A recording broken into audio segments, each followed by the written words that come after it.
Hello, मेरा नाम है अभिषेक और स्वागत करता हूं एक बार फिर आपके प्यारे चैनल JR ट्यूटोरियल्स में। सो बच्चों, कैसे और आप सभी लोग? आई होप आप लोग अच्छे रहोगे, आपकी पढ़ाई एकदम बढ़िया चल रही होगी। ठीक है, तो हमने जैसा कि आपको पता है कि ऑलरेडी स्टार्ट कर दिया था हमारा 12th स्टैंडर्ड का बायोलॉजी का बैच और हमने ऑलरेडी 9 चैप्टर कंप्लीट कर लिए। ठीक है, हमारे 9 चैप्टर ऑलरेडी कंप्लीट हो चुके हैं। अगर आपने नहीं देखा है तो देख लेना, क्योंकि टाइम बहुत पास आ रहा है एग्जाम का और आपका पढ़ना बहुत ज्यादा जरूरी हो गया है। ठीक है, तो आज से इस लेक्चर से हम लोग स्टार्ट करने जा रहे हैं हमारा लेसन नंबर 10th, जिसका नाम क्या है? Human health and disease. ठीक है, ह्यूमन हेल्थ मतलब हम लोग इसमें इंसानों के हेल्थ के बारे में बात करेंगे कि हेल्थ एक्चुअल में होती क्या है। ठीक है, हेल्थ को डिफाइन करेंगे और साथ ही साथ कुछ डिजीजेस के बारे में पढ़ेंगे, कुछ बीमारियों के बारे में पढ़ेंगे। ठीक है, बीमारियों का सिम्टम्स देखेंगे। ठीक है, कि बीमारी कैसे हो रही है, क्यों हो रही है, और फिर इस बीमारी अगर गलती से किसी पर्सन को हो जाती है, अगर आपके यहां किसी को हो जाती है तो उसको कैसे ट्रीट करना है, उसका ट्रीटमेंट कैसे करना है, वो भी हम लोग यहां पे देखेंगे। ठीक है, इतनी बातें क्लियर है? तो आ जाओ, इस लेक्चर में हम लोग ये सीखने वाले हैं। ये लेक्चर नंबर 1 है। ठीक है,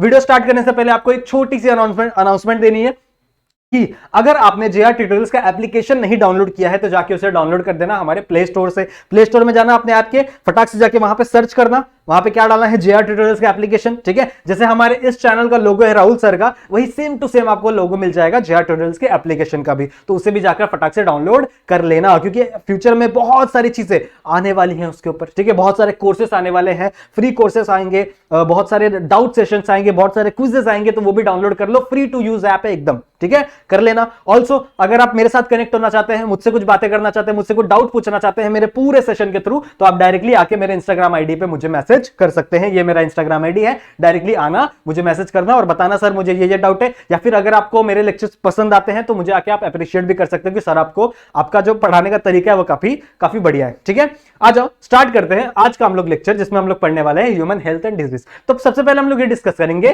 कि हेल्थ क्या होती है। ठीक है, हेल्थ क्या होती है? जनरली आप लोगों को क्या लगता होगा कि सर जो बंदा एकदम फिजिकली फिट है, ठीक है, जो जिम जाता है, जिसकी बॉडी वॉडी एकदम मस्त होती है, वो हेल्थी है। ठीक है, या फिर जो मस्त एकदम खाना पीना खाता है, अच्छे से फ्रूट्स खाता है, वो हेल्थी है। ऐसा नहीं होता। ठीक है, ऐसा बिल्कुल भी नहीं होता।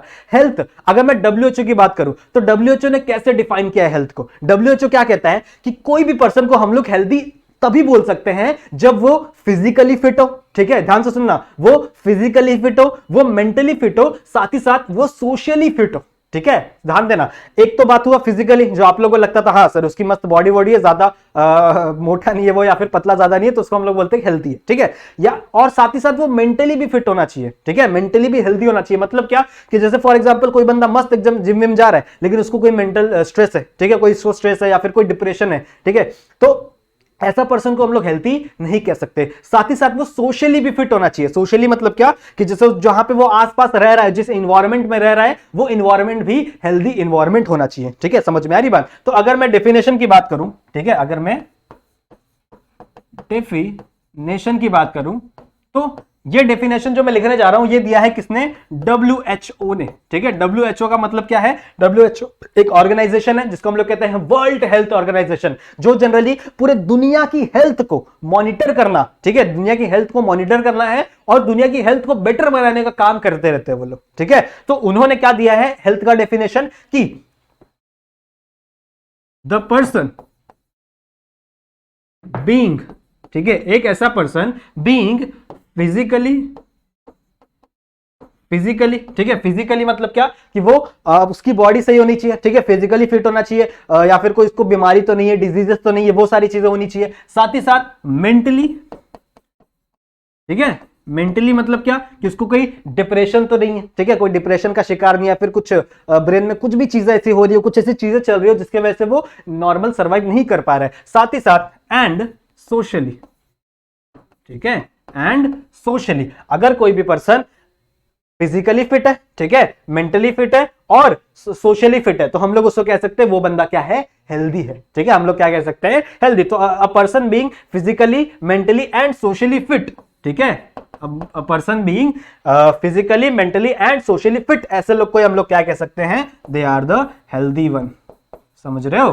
ठीक है, वो क्या है, हेल्दी है। तो समझा हेल्थी क्या होता है, ठीक है। डिजीजेस क्या होते हैं, डिजीज आपको पता ही होगा, जो बीमारियां, ठीक है, डिजीज मतलब क्या, ऐसी कुछ बीमारियां जिसकी वजह से हमारा जो फिजिकल स्टेट है वो थोड़ा सा इम्बैलेंस हो जाता है, साथ ही साथ हमारा मेंटल स्टेज जो स्टेज है वो भी इम्बैलेंस हो सकता है। तो समझ में आया what is mean by health and what is mean by disease, ठीक है, इतनी बातें क्लियर है। आ जाओ सबसे उसके बाद हम लोग डिस्कस करते हैं हमारा जो सबसे पहला टॉपिक है इस लेसन का, दैट इज इम्यूनिटी, कि आखिरकार इम्यूनिटी क्या होती है। आप लोगों को लगता होगा कि सर इम्यूनिटी वो चीज है, जैसे फॉर एग्जांपल मेरे बॉडी के अंदर कोई सेल्स है, ठीक है, अब वो सेल्स जाके उस कोई भी वायरस अगर मेरे बॉडी में घुस गया या फिर कोई बैक्टीरिया मेरे बॉडी में घुस गया तो उस बैक्टीरिया के साथ क्या कर रहे हैं, लड़ाई कर रहे हैं, ठीक है। तो अगर मेरे बॉडी के सेल्स अच्छे से लड़ाई कर पा रहे मतलब मेरी इम्यूनिटी स्ट्रांग है, ठीक है। आप लोग ने ऐड देखा होगा ना, बहुत सारे जो आजकल के एड्स आते हैं, ठीक है, उसमें बोलता रहता है कि बच्चों की इम्यूनिटी बढ़ती है इससे, ये खिला दो, ये पिला दो, ऐसे देखा होगा ना, बहुत सारे अजीब अजीब ऐड देखे होंगे, ठीक है।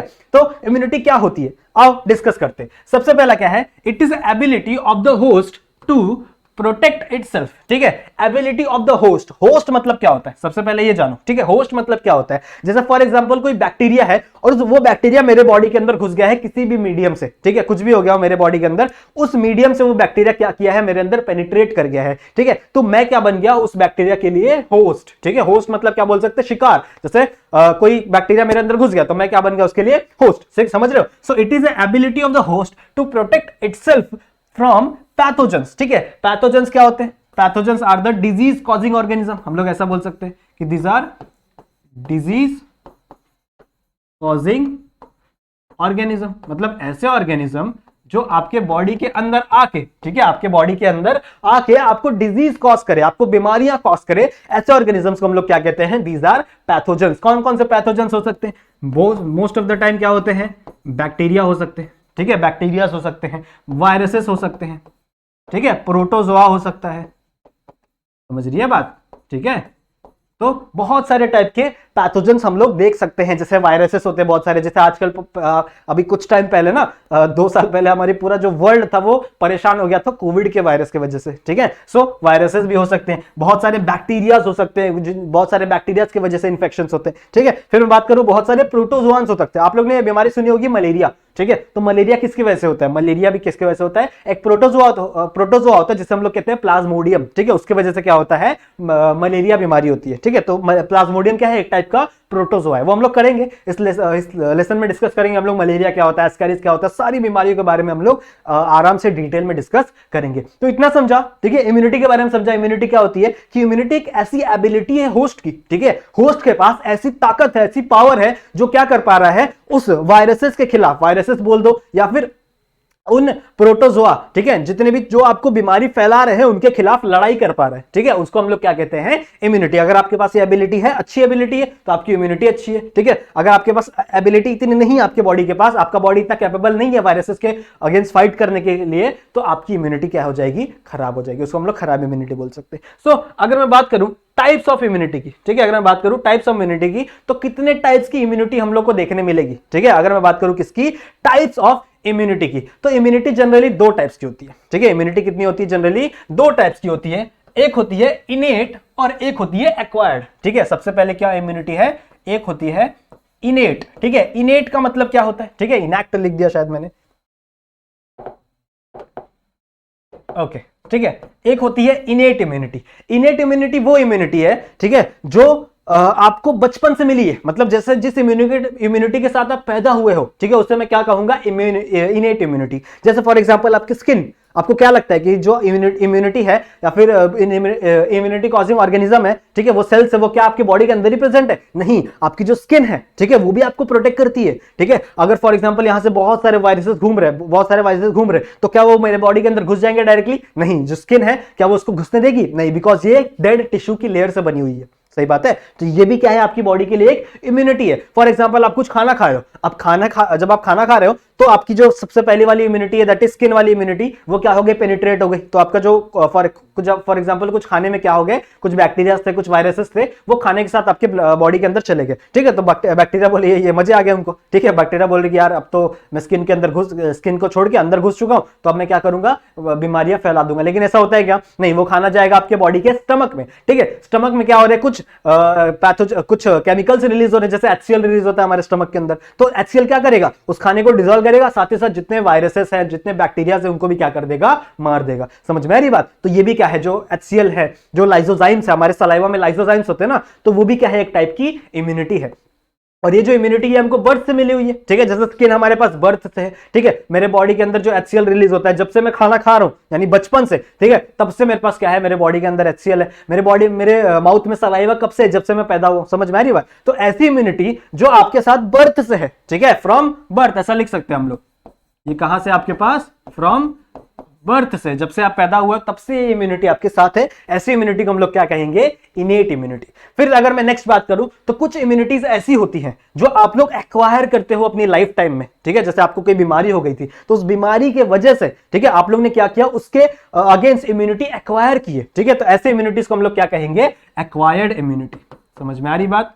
ठीक है, ऐसे इम्यूनिटी को हम लोग क्या कहेंगे, एक्वायर्ड इम्यूनिटी। तो इम्यूनिटी दो टाइप की हो गई, एक इनेट और एक क्या होगी, एक्वायर्ड। इनेट मतलब क्या, जो आपको जैसे जब से आप पैदा हुए तब से आपके साथ है, और एक क्या है, जो आपने एक्वायर्ड की है। समझ में आ रही बात? ठीक है, तो अगर मैं इनेट इम्यूनिटी की बात करूं तो जनरली 4 टाइप की इनेट इम्यूनिटी आपको पढ़नी है, ठीक है। कितने टाइप की? 4 टाइप की। 4 बैरियर आपके बॉडी के अंदर जो क्या करते हैं, आपके बॉडी के अंदर कोई भी इंफेक्शन होने से रोकते हैं। कौन कौन से हैं, आ जाओ डिस्कस करते हैं। ठीक है, 4 टाइप की इम्यूनिटी आप लोगों को देखने मिलती है। सबसे पहला होता है फिजिकल बैरियर, ठीक है। फिजिकल बैरियर मतलब जैसे फॉर एग्जांपल आपका घर है तो आपने घर के अराउंड क्या लगा दिया, एक दीवार बना दी, ठीक है, तो आपने क्या किया, फिजिकली बैरियर लगा दिया, फिजिकल बैरियर लगा दिया ना। इसका मतलब उस दीवार को तोड़ के कोई आ नहीं सकता, ठीक है। वैसे आ सकता है, लेकिन अगर मैं देखूं छोटे छोटे माइक्रो ऑर्गेनिजम्स तो वो तो नहीं आ सकते ना। वैसे आपके बॉडी ने भी कुछ दीवार लगा दिए, जैसे आपकी स्किन, ठीक है, तो आपकी स्किन किस में आती है, फिजिकल बैरियर में, ठीक है। आपकी स्किन किसके अंदर आती है, फिजिकल बैरियर में। साथ ही साथ अगर आपका जो ये होता है ना लैरिंग्स वाला पोर्शन, ठीक है, इस लैरिंग्स पोर्शन के नीचे क्या होता है, ट्रैकिया। मैंने आप लोगों को पढ़ाया हुआ रेस्पिरेटरी लेसन में।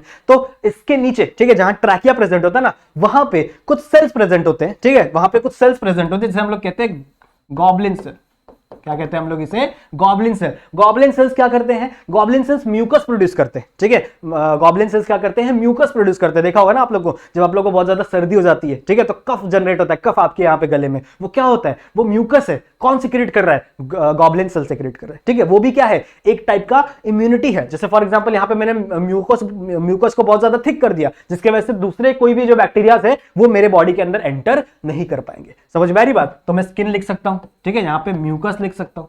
ये भी क्या हो गया मेरी तरह से एक क्या है, फिजिकल बैरियर। इतनी बातें क्लियर है, ठीक है। नेक्स्ट मैं बात करूं दैट इज फिजियोलॉजिकल बैरियर, ठीक है। ये तो था फिजिकल बैरियर, दूसरा क्या है, फिजियोलॉजिकल बैरियर। फिजियोलॉजिकल मतलब बैरियर मतलब क्या, जो आपके बॉडी के अंदर जो केमिकल्स हैं, ठीक है, आपके बॉडी के अंदर जो केमिकल्स हैं और वो आपको प्रोटेक्ट कर रहे हैं किसी भी बीमारी से, वो किसके अंदर आएंगे, फिजियोलॉजिकल। जैसे आपके सलाइवा के अंदर लाइसोजाइम्स होते हैं, ठीक है, लाइसोजाइम्स भी क्या करते हैं, बहुत सारे वायरसेस को मार देते हैं यहीं पे, ठीक है। फिर यही लाइसोजाइम्स आपके टीयर में भी प्रेजेंट होते हैं, आपकी आंखों के थ्रू। बहुत सारे इंफेक्शन पता है आंखों के थ्रू भी हो जाते हैं, ठीक है, तो आंखों में भी लाइसोजाइम्स प्रेजेंट होते हैं। तो मैं लिख सकता हूं कि एक एग्जांपल हो गया हमारा लाइसोजाइम्स, ठीक है, लाइसोजाइम्स। फिर हमारे स्टमक के अंदर HCl प्रेजेंट होता है, ठीक है। जब भी आप कुछ भी खाना खाते हो तो अंदर हमारे स्टमक में HCl रिलीज होता है। HCl क्या करता है, जितने भी वायरसेस आपके खाने के थ्रू आए हैं पेट में, ठीक है, वो सारे वो सबको क्या कर देगा, वो मार देगा। तो वो भी क्या है, एक टाइप का केमिकल, ठीक है, वो भी क्या एक टाइप का केमिकल। वो सब कुछ किसके अंदर आते हैं, फिजियोलॉजिकल बैरियर में। समझा इतना? ठीक है।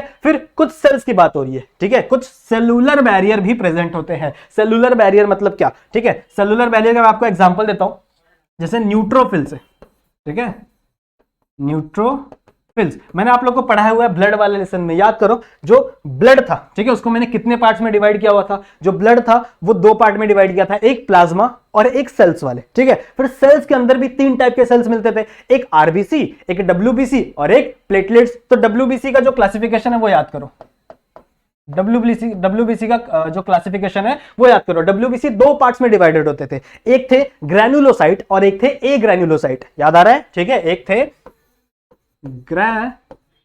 ग्रैन्युलोसाइट और एक थे ए ग्रैन्युलोसाइट, ठीक है, बताया था मैंने आप लोग को, ठीक है। एक थे ए ग्रैन्युलोसाइट और एक थे ए ग्रैन्युलोसाइट। अब ग्रैन्युलोसाइट मतलब क्या, कि उसके अंदर कुछ सेल्स के अंदर कुछ ग्रैन्यूल्स प्रेजेंट होंगे और वो ग्रैन्यूल्स को हम लोग डिटेक्ट कर सकते हैं कुछ उनके ऊपर स्ट्रेन डाल के, कुछ डाइस डाल के। डाइस पता है ना, कलर्स, ठीक है, तो कुछ हम लोग कलर्स डाल के उन ग्रैन्यूल्स को क्या कर सकते हैं, स्ट्रेन कर सकते हैं। तो टोटल 3 टाइप के डाइस होते हैं, एक एसिडिक डाई, ठीक है, एक बेसिक डाई और एक न्यूट्रल डाई, ठीक है। न्यूट्रल मतलब क्या होता है कि कुछ ऐसे ग्रैन्यूल्स प्रेजेंट होंगे जो एसिडिक से भी ये हो जाएंगे फॉर एग्जांपल एसिडिक से भी स्ट्रेन हो जाएंगे और बेसिक से भी स्ट्रेन हो जाएंगे, तो उसे हम लोग क्या कहते हैं, न्यूट्रल डाई। ठीक है, तो इसी के वजह से ग्रेन्यूल्स 3 पार्ट में डिवाइड थे। ठीक है, एक था इयोसिनोफिल। इयोसिन क्या होता है, एक एसिडिक डाई होता है। ठीक है, इयोसिन क्या होता है, एक एसिडिक डाई होता है रेड कलर का। ठीक है, तो उसके ऊपर कुछ ऐसे सेल्स होते हैं जो इयोसिन से क्या होते हैं, डाइड, ये स्ट्रेन होते हैं, उसको हम लोग क्या कहते हैं, इयोसिनोफिल। इयोसिनोफिल्स, सही बात है। ठीक है, फिर कुछ बेसिक डाई से क्या होते थे, स्ट्रेन होते थे, उससे मैं कहता था बेसोफिल्स। याद आ रहे हैं? ठीक है, उससे मैं क्या कहता था, बेसोफिल्स। और कुछ थे न्यूट्रल, जो दोनों से डाई हो जाते थे, एसिड से भी हो जाएंगे और बेस से भी हो जाएंगे, उसे मैं क्या कहता था, न्यूट्रोफिल। याद आया, न्यूट्रोफिल। तो यहां से मैंने क्या लिखा है, न्यूट्रोफिल लिखा है, देखो यहां पे। ठीक है, ये न्यूट्रोफिल मैंने वहां से लिखा है। फिर मैंने बात किया था ए ग्रैनुलोसाइट के बारे में। कुछ ऐसे भी सेल्स थे जिनके पास ग्रैनुल्स प्रेजेंट नहीं होता था, उसमें दो टाइप थे।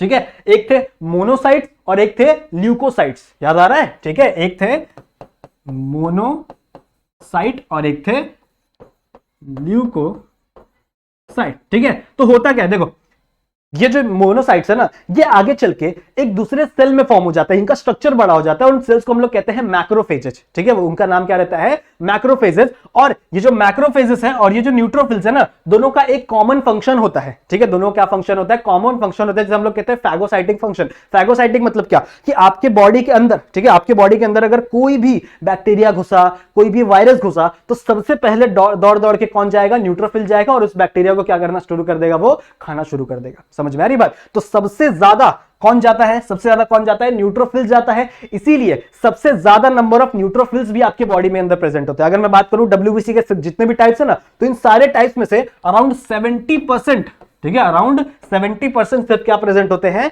न्यूट्रोफिल्स। समझ में आ रही बात? मतलब सबसे ज्यादा क्वांटिटी किसकी, न्यूट्रोफिल्स की। ऐसा क्यों है? क्योंकि सबसे ज्यादा मरेंगे भी आगे चल के ये। ठीक है, सबसे ज्यादा आगे चल के ये मरने भी वाले हैं। इतनी बातें क्लियर है? ठीक है, अब तुम लोगों को बताता हूं कैसे होता है ये सब। देखो फॉर एग्जाम्पल, आपका ये हाथ है, ठीक है, ये हाथ वाला पोर्शन है और यहां पे आपको कट लग गया। ठीक है, आपके हाथ पे कोई भी चीज की वजह से आपको क्या लग गया, कट लग गया। ठीक है, अब उस कट की वजह से बहुत सारे बैक्टीरियाज थे, ठीक है, बहुत सारे बैक्टीरियाज थे, वो क्या कर देंगे, उस कट की वजह से आपकी बॉडी के अंदर एंटर कर गए। ठीक है, तो यहां पे मैं बना रहा हूं for example, these are some bacteria. ठीक है, वो किसके अंदर डायरेक्टली एंटर कर गए, वो डायरेक्टली एंटर कर गए आपके ब्लड वेसल्स के अंदर। तो यहां पे मैं एक ब्लड वेसल बना लूं। ठीक है, for example this is our blood vessel. ठीक है, तो इसके अंदर बड़े सारे बैक्टीरिया घुस गए हैं। यहाँ पे कुछ बैक्टीरिया हैं, यहाँ पे कुछ बैक्टीरिया। अब ये बैक्टीरिया बहुत ज्यादा खुश हो गए हैं। क्यों खुश हो गए? क्योंकि इन्होंने पहला जो बैरियर था, जो स्किन वाला बैरियर था, उसको क्रॉस कर दिया और ये डायरेक्टली किसके अंदर पहुंच गए हैं, हमारे ब्लड के अंदर पहुंच गए। अब क्या होगा, ठीक है, अब हमारा जो बॉडी है वो अलर्ट हो जाएगा। ठीक है, ऐसा कह सकते हैं हम लोग, हमारा बॉडी क्या हो जाएगा, अलर्ट हो जाएगा। और सबसे पहले आएंगे न्यूट्रोफिल्स। सबसे पहले क्या आएंगे, न्यूट्रोफिल्स। तो बहुत सारे न्यूट्रोफिल्स आएंगे और बोलेंगे कि भाई मैं तो तुझे खा जाऊंगा। ये सीधा क्या करने लगते हैं, इसको खाने लगते हैं। इसको बोलते हैं फैगोसाइटिक फंक्शन। ठीक है, इसे क्या कहते हैं, फैगोसाइटिक फंक्शन। ठीक है, फैगोसाइटिक फंक्शन मतलब क्या, कि these are the phagocytes. Phagocytes मतलब क्या, जो फैगोसाइट्स ऐसे सेल्स होते हैं जो दूसरे सेल्स को खा जाए। ठीक है, दूसरे सेल्स को पकड़ के खा जाए। तो ये सेल्स क्या करने लगते हैं, इनको पकड़ के खाने लगते हैं। ठीक है, ये सेल्स क्या करते हैं, इनको पकड़ के खाने लगते हैं। साथ ही साथ ये जो मोनोसाइट्स थे, ठीक है, ये जो मोनोसाइट्स थे, ये कन्वर्ट हो जाते हैं एक बड़े से इसमें रूप में। ठीक है, ये एक बड़े से रूप में कन्वर्ट हो जाते हैं। समझ में आ रही बात? ठीक है, और वो बड़ा सा रूप यहां पे वापस आ जाता है।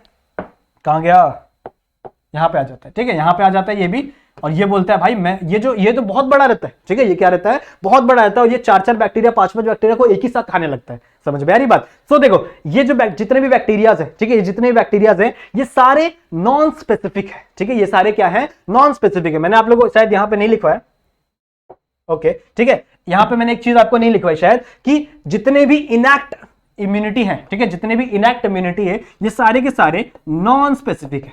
ये सारे के सारे क्या है, नॉन स्पेसिफिक है। नॉन स्पेसिफिक मतलब क्या होता है, देखो आपके बॉडी में अगर वायरस घुस रहा है, ठीक है, अगर आपके बॉडी के अंदर वायरस घुसना चाहता है या बैक्टीरिया घुसना चाहता है या कोई भी प्रोटोजोआ घुसना चाहता है, तो उन सब पे आपका जो स्किन है वो एक ही तरह से एक्ट करेगा, ठीक है, एक ही तरह से एक्ट करेगा, मतलब वो उनको रोकने से मना कर देगा, ठीक है। ऐसा तो नहीं है कि स्किन वायरस के लिए अलग तरीके का जाल बिछाएगा, फिर बैक्टीरिया के लिए अलग कुछ षड्यंत्र रचेगा, ऐसा कुछ होता है, नहीं होता। मतलब ये इनका जो काम है वो नॉन स्पेसिफिक है, मतलब कुछ भी आने दो, कोई भी बैक्टीरिया आने दो, कोई भी दूसरा ऑर्गेनिज्म आने दो, वो सबके ऊपर, ठीक है, सबके ऊपर एक ही तरीके से एक्ट करेगा। ऐसे जितने भी इनएक्ट वाले इम्यूनिटी होते हैं ना, वो सारे के सारे क्या होते हैं, नॉन स्पेसिफिक, ठीक है, वो सारे के सारे क्या होते हैं, नॉन स्पेसिफिक, मतलब वो जितने भी बैक्टीरिया आने दो, कोई बैक्टीरिया आने दो, कोई भी प्रोटोजोआ आने दो, वो सबके ऊपर सेम टाइप से अटैक करते हैं, ठीक है। लेकिन अगर मैं बात करूं एक्वायर्ड इम्यूनिटी की, ठीक है, अगर मैं बात करूं एक्वायर्ड इम्यूनिटी की, तो ये जो होते हैं दीज आर स्पेसिफिक, ठीक है, ये क्या होते हैं, स्पेसिफिक, मतलब अलग अलग ऑर्गेनिज्म के लिए, ठीक है, अलग अलग ऑर्गेनिज्म के लिए ये अलग अलग तरीके से एक्ट करेंगे। मैं आपको समझाऊंगा, अभी पढ़ाऊंगा कि कैसे कैसे चीजें होती है, लेकिन ये अलग अलग ऑर्गेनिज्म के लिए अलग अलग तरीके से क्या करते हैं, एक्ट करते हैं। समझ में आ रही बात, ठीक है, इतनी बातें क्लियर है। तो आ जाओ यहां पे देखो, ठीक है, ये समझा, न्यूट्रोफिल समझा, ठीक है। साथ ही साथ एक और सेल मैंने आपको बताया, दैट इज मोनोसाइट्स। कौन सा सेल्स है, मोनोसाइट्स। तो मोनोसाइट भी किसके अंदर आ जाएंगे, ठीक है, मोनोसाइट भी किसके अंदर आ जाएंगे, इनेट इम्यूनिटी के साथ। ऐसा क्यों, क्योंकि देखो कोई भी आपके बॉडी के अंदर, ठीक है, आपके बॉडी के अंदर यहां से वायरसेस घुसने दो, यहां से बैक्टीरिया घुसने दो, इनका सेम फंक्शन है, एक ही फंक्शन है कि ये दौड़ते दौड़ते आते हैं, ठीक है, दौड़ते दौड़ते आते हैं और इसको क्या कर जाते हैं, खा लेते हैं, ठीक है, दौड़ते दौड़ते आते हैं, इनको खा जाते हैं, चाहे वो न्यूट्रोफिल से, चाहे वो अपने ये थे, ठीक है, मोनोसाइट से। मोनोसाइट का जो बड़ा वाला फंक्शन है, ठीक है, बड़ा वाला वर्जन है, उसको बोल सकते हैं हम लोग ऐसा। तो ये सारे आने लगते हैं, खाने लगते हैं। साथ ही साथ एक और दिक्कत होने लगती है कि जितना तो ये खा रहे, अब देखो इनके खाने की एक स्पीड होगी ना, ठीक है, इनके खाने की एक स्पीड होगी, आप भी खाना खाते हो तो आपके खाने की एक स्पीड होती है, वैसे ही ये जितने भी फैगोसाइटिक सेल्स है, ये इनके खाने की एक स्पीड होगी। अगर कोई ऐसा बैक्टीरिया है या ऐसा वायरस है जो इनके खाने की स्पीड से ज्यादा तेजी से रिप्रोडक्शन करना चालू कर दे, ऐसा क्यों रिप्रोडक्शन कर रहे हैं लोग, क्योंकि जैसे ये ब्लड के अंदर है, हमारे बॉडी के अंदर घुसे, तो इनको बहुत सारे न्यूट्रिशन मिलने लगे यहाँ पे, ठीक है, हमारे बॉडी के अंदर न्यूट्रिशन घूम रहे हैं ना, बहुत सारे न्यूट्रिशन घूम रहे हैं, बहुत सारे न्यूट्रिशन घूम रहे हैं। तो जितने भी वायरसेस हमारे बॉडी में घुसे, ठीक है, वो क्या करने लगे, यहां से न्यूट्रिशन चुराने लगे। न्यूट्रिशन हमारे ब्लड में क्यों है, याद करो, मैंने आप लोगों को बताया, क्योंकि हमारे बॉडी के अंदर यहां पे फॉर एग्जांपल ये मेरे ह्यूमन का सेल है, ठीक है, ये क्या है, मेरे ह्यूमन का क्या है, सेल है, ये मेरा ह्यूमन सेल है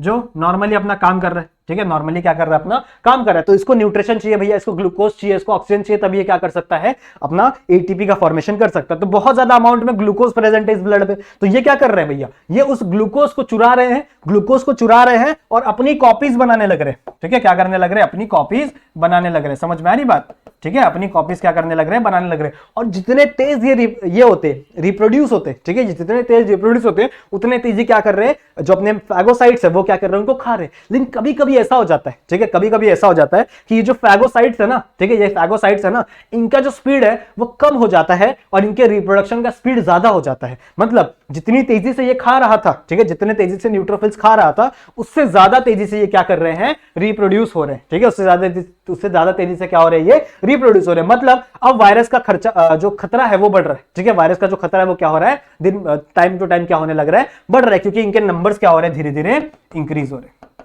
समझ में आ रही है बात, ठीक है, समझ में आ रही बात। ऑल्सो एक और क्वेश्चन आता है कभी कभी कि ये जो वायरसेस है, सॉरी, ये जो फैगोसाइट्स है, फैगोसाइट समझते हो ना, जो हमारे सेल दूसरे सेल्स को खा रहे हैं, ये इनके ऊपर ही क्यों अटैक करते हैं, ठीक है, हमारे बाकी सेल्स के ऊपर क्यों अटैक करते हैं, क्या इनके पास दिमाग है, नहीं, इनके पास दिमाग नहीं है। देखो दुनिया में जितने भी टाइप के सेल्स है, ठीक है, दुनिया में जितने भी टाइप्स के सेल्स है, कोई भी सेल्स है, उनके ऊपर एक प्रोटीन लगा हुआ होता है, ठीक है, उसके ऊपर, जैसे आप लोगों ने कोविड की फोटो देखी होगी अभी, ठीक है, अभी कोविड बहुत फैला था ना, तो उसकी एक फोटो आई थी, जैसे बड़ा सा गोला था, उसके ऊपर बहुत सारे ऐसे देखा रहेगा आप लोग ने, ऐसे लगे हुए थे, कीले जैसे लगे हुए थे, वो क्या थे, वो प्रोटीन्स है, ठीक है, वो क्या है, प्रोटीन्स है। उनको क्या कहते हैं हम लोग, उनको हम लोग कहते हैं एंटीजन, ठीक है, उसे हम लोग क्या कहते हैं, एंटीजन। तो फॉर एग्जांपल ये किसी भी बैक्टीरिया का सेल है, ठीक है, तो इसके ऊपर क्या लगा, इसके ऊपर भी क्या लगा रहेगा, एंटीजन लगा रहेगा, इसके ऊपर भी क्या लगा रहेगा, एंटीजन लगा रहेगा। साथ ही साथ जो हमारे ह्यूमन सेल है, ठीक है, जो हमारी ह्यूमन सेल है, इनके ऊपर भी क्या लगा रहेगा, एंटीजन लगा रहेगा। समझ में आ रही बात,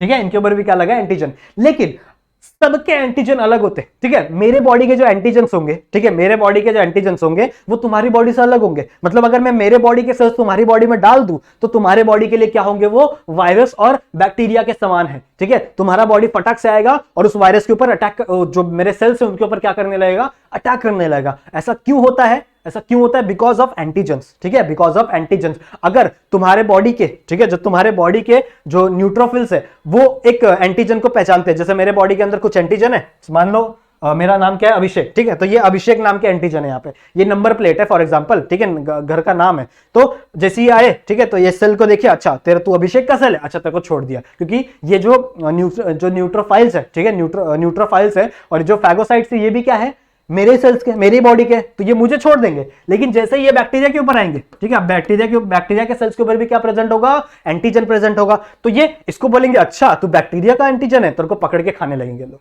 समझ में आ रही बात, इसको पकड़ के लोग खाने लगेंगे। समझ में आ रही बात। तो ये एंटीजन लगा होता है, क्या लगा होता है यहाँ पे, एंटीजन, ठीक है। कौन सा एंटीजन हमारे सेल्स के ऊपर लगा होता है, हमारे सेल्स के ऊपर लगा होता है MHC1, ठीक है, एक नाम याद कर लो, छोटा सा नाम है MHC1, ये हमारे बॉडी के ऊपर लगा हुआ होता है। अब हमारे बॉडी जो MHC1 है ना वो भी विविड होता है, मतलब मेरा MHC1 तुम्हारे MHC1 से अलग होगा, ठीक है, राहुल भैया का MHC1 मेरे MHC1 से अलग होगा। समझ में आ रही बात। तो सबका जो MHC1 है, जो एंटीजन वाला है ना, वो सबका क्या होता है, विविड होता है, अलग अलग होता है, ठीक है। इसीलिए अगर फॉर एग्जांपल मैंने ऑर्गन ट्रांसप्लांटेशन किया है, किसी दूसरे का पर्सन का ऑर्गन मेरे ऑर्गन के अंदर डाला, फॉर एग्जांपल मेरा कोई ऑर्गन खराब हो गया, किडनी खराब हो गई, लिवर खराब हो गया, कुछ भी खराब हो गया, ठीक है, तो अगर मैं किसी दूसरे पर्सन का वो ऑर्गन अपने बॉडी में डालूंगा तो मेरा जो बॉडी है ना वो उसको जल्दी एक्सेप्ट नहीं करेगा। क्यों, क्योंकि वो किसकी तरह वो ट्रीट करेगा, मेरा बॉडी उसको एज अ फॉरेन सेल की तरह ट्रीट करेगा। समझ में आई बात, ठीक है, समझ में आई इतनी चीजें,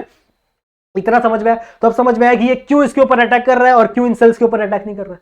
समझा। अब मैंने आप लोग क्या बोला, ठीक है, अब देखो, अब मैंने आप लोग क्या बोला था कि इसका जो खाने का स्पीड है वो थोड़ा कम हो गया है और इसके खाने का स्पीड से क्या, इसका जो रिप्रोडक्शन करने का स्पीड है वो क्या हो गया है, बढ़ गया है। ऐसा मैंने अज्यूम करने के लिए बोला। तो इसका मतलब क्या है कि ये ज्यादा तेज ये होंगे, ठीक है, ज्यादा तेज रिप्रोड्यूस होंगे और ये एक जगह से दूसरी जगह फैलने लगेंगे और आपकी बीमारी में इन्फेक्शन कॉज करने लगेंगे। समझ में आ रही बात, आपके बॉडी में क्या करने लगेंगे, इन्फेक्शन कॉज करने लगेंगे, ठीक है। तो ये इन्फेक्शन कॉज बढ़ता देख के, ठीक है, बढ़ता देख के यहां पे एक सेल आता है, ठीक है, यहां पे एक सेल आता है। मैं थोड़ा सा इसको बड़ा बनाना चाहता हूं, एक सेकंड, ब्लड वेसल को थोड़ा सा मैं बड़ा कर रहा हूं, ठीक है, इसको मैं नीचे शिफ्ट कर रहा हूं इन सेल्स को, क्योंकि सेल्स भी हमारे लिए जरूरी है। और ये ब्लड वेसल, ठीक है, ये मेरा ब्लड वेसल, क्योंकि मुझे इसके अंदर थोड़ी चीजें और दिखानी है। तो मैंने क्या बोला कि ये मेरे न्यूट्रोफिल्स है, इनको खाने के लिए, ठीक है, और ये मैंने मोनोसाइट्स है, इनको खाने के लिए, फैगोसाइट्स बोल सकते हैं इसको, ठीक है, ये क्या आ गया, खाने के लिए। अब मैंने ये देखा कि भैया इनके जो नंबर है वो बढ़ते जा रहे हैं और कुछ ऐसे भी वायरसेस है, कुछ फॉर एग्जाम्पल ये कोई बैक्टीरिया प्लाज्मोडियम का, ठीक है, इसका मैं नाम दे देता हूं ताकि तुम लोगों को और समझने में आसानी हो। तो फॉर एग्जाम्पल ये प्लाज्मोडियम का बैक्टीरिया, ठीक है, बैक्टीरिया तो नहीं होता Plasmodium, it is a protozoa, ठीक है। प्लाज्मोडियम क्या होता है, प्रोटोजोआ, क्या, ठीक है, प्लाज्मोडियम क्या होता है, प्रोटोजोआ। तो फॉर एग्जांपल ये प्लाज्मोडियम घुस गया मेरे बॉडी के अंदर। अब प्लाज्मोडियम क्या करेगा, ठीक है, प्लाज्मोडियम क्या करेगा, डिवीजन कर रहा है और ये फैगोसाइट्स को खा रहे। अब इसका नंबर बढ़ेगा तो ये क्या करेगा, ब्लड को छोड़ेगा, ठीक है, ब्लड को छोड़ेगा और ये कुछ सेल्स के अंदर एंटर कर जाएगा, ठीक है, ये क्या करेगा, कुछ सेल्स के अंदर एंटर कर जाएगा। फॉर एग्जांपल ये मेरा ह्यूमन सेल है, ठीक है, जो प्यारा सा ह्यूमन सेल था, जो नॉर्मल सा अपना फंक्शन कर रहा था। अब ये क्या किया, ये जो है ना डेविल, ठीक है, ये जो डेविल है ये किसके अंदर घुस गया, इस ह्यूमन सेल के अंदर घुस गया और इसको भी क्या करने लगा, वो एज अ फैक्ट्री यूज करने लगा। फैक्ट्री मतलब क्या कि इसका सोर्स ले रहा है, ठीक है, इसका सोर्स वोर्स सब ले रहा है, इसके अंदर जितना भी ग्लूकोज है वो सब छीन ले रहा है इससे और क्या कर रहा है, खुद को मल्टीप्लाई करने लग रहा है, ठीक है, खुद को क्या करने लग रहा है, मल्टीप्लाई करने लग रहा है। समझ में आई बात। तो इसके अंदर भी आ गया, इसके अंदर भी एक आ गया, समझ रहे हो। तो ऐसे सेल्स को हम लोग क्या कहेंगे, ऐसे सेल्स को हम लोग कहेंगे इन्फेक्टेड सेल, ठीक है, ऐसे सेल्स को हम लोग क्या कहेंगे, इन्फेक्टेड सेल। समझा, ठीक है, ये सेल्स क्या हो गए, इन्फेक्टेड हो गए। अब एक सेल को इन्फेक्ट किया तो एक सेल से ये दूसरे सेल में भी चले जाएंगे, ठीक है, ये क्या होंगे, दूसरे सेल में भी चले जाएंगे और धीरे धीरे क्या करेंगे, हमारे सेल्स को डिस्ट्रॉय करना शुरू कर देंगे। अब इतना होने के बाद, ठीक है, इतना होने के बाद हमारा जो नर्वस सिस्टम है, ठीक है, नर्वस सिस्टम बोल सकते हैं हम लोग, इम्यून सिस्टम में बोल सकते हैं कि जो हमारा जो इम्यून सिस्टम है अब उसके अंदर तहलका मच चुका है, ठीक है, अब उसके अंदर बहुत बड़ी प्रॉब्लम आ गई है। तो अब देखो यहां पे एक नया सेल आएगा कुछ स्टार शेप का, ठीक है, ध्यान से सुनो। तो मैं यहां खिसका देता हूं, ये आंखें बच गई। तो इसकी आंखें भी आ गई इसकी जगह पे। देखो अब यहाँ पे एक सेल आता है जिसको वो जो स्टार शेप का होता है। किस टाइप का होता है? स्टार शेप का। स्टार शेप नहीं बोल सकते। आप लोग ने न्यूरॉन्स देखा? न्यूरॉन्स के ऊपर क्या लगे हुए? डेंड्राइट्स लगे हुए रहते हैं। देखा आप लोग ने? तो न्यूरॉन्स के ऊपर डेंड्राइट्स लगे हुए रहते हैं। तो ये भी कुछ ऐसा डेंड्राइट से दिख रहा है। ठीक है, न्यूरॉन्स के ऊपर कुछ डेंड्राइट से दिख रहा है, इसीलिए इसका नाम रखा है डेंड्राइटी सेल। ठीक है, इसका नाम क्या है? डेंड्राइटी सेल। ठीक है, या फिर इसे ब्रेन ऑफ इम्यूनिटी बोलते हैं। ठीक है, it is a brain of immunity. समझ रहे हो? ब्रेन ऑफ, समझा इतना? ठीक है, सो it is a brain of immunity. अब ये क्या करेगा? देखो अब ये एक बड़े भाई की तरह, ठीक है, ये आएगा इसकी तरफ और इसको क्या बोलेगा? ये देखो, ये लोग क्या बोलेंगे कि भाई भाई भाई देखो यार, इधर सीन हो गया है। ठीक है, इधर बहुत बड़ा मैटर हो गया। समझ में आ रही बात? तो ये इसको बोलेंगे कि देखो ये जो वायरसेस है ना, ये बढ़ते जा रहे हैं। हम लोग कितना खाए, जितना खाए उतना कम पड़ रहा है, जितना खाए उतना कम पड़ रहा है। तो ये क्या बोलेगा? ठीक है मैं देखता हूं। तो ये सबसे पहले क्या करेगा? ये 2 वायरस को पकड़ेगा। ठीक है, ये क्या करेगा? 2 वायरस को पकड़ेगा और उसको तोड़ेगा। ठीक है, 2 वायरस को क्या करेगा? तोड़ेगा और उसके एंटीजेंस को, ठीक है, उसके एंटीजेंस को अपने एंटीजन पे लगा देगा। ठीक है, अब देखो इसके पास एक अलग एंटीजन होता है। हमारे पास क्या होता है? MHC1। इसके पास जो एंटीजन होता है यहां पे पहले से, वो होता है MHC2। ठीक है, क्या होता है वो? MHC2। इतनी बातें क्लियर है? अब ये क्या करेगा? इन MHC2 को, ठीक है, इस MHC2 के ऊपर क्या करेगा? ये इन जो हमारे सेल्स थे, ठीक है, जो वायरसेस घुसे थे, उनके जो एंटीजेंस है वो क्या कर लेगा? उसके ऊपर लगा देगा। ठीक है, वो क्या करेगा? इसके ऊपर लगा देगा और यहां से निकल लेगा। ठीक है, समझ रहे हो? तो इसने क्या किया? फॉर एग्जांपल ये जो येलो वाले, ये इसके एंटीजन है, वायरस के एंटीजन है। इसने क्या किया? अपने ऊपर फुल वायरस वाले एंटीजन लगा दिए।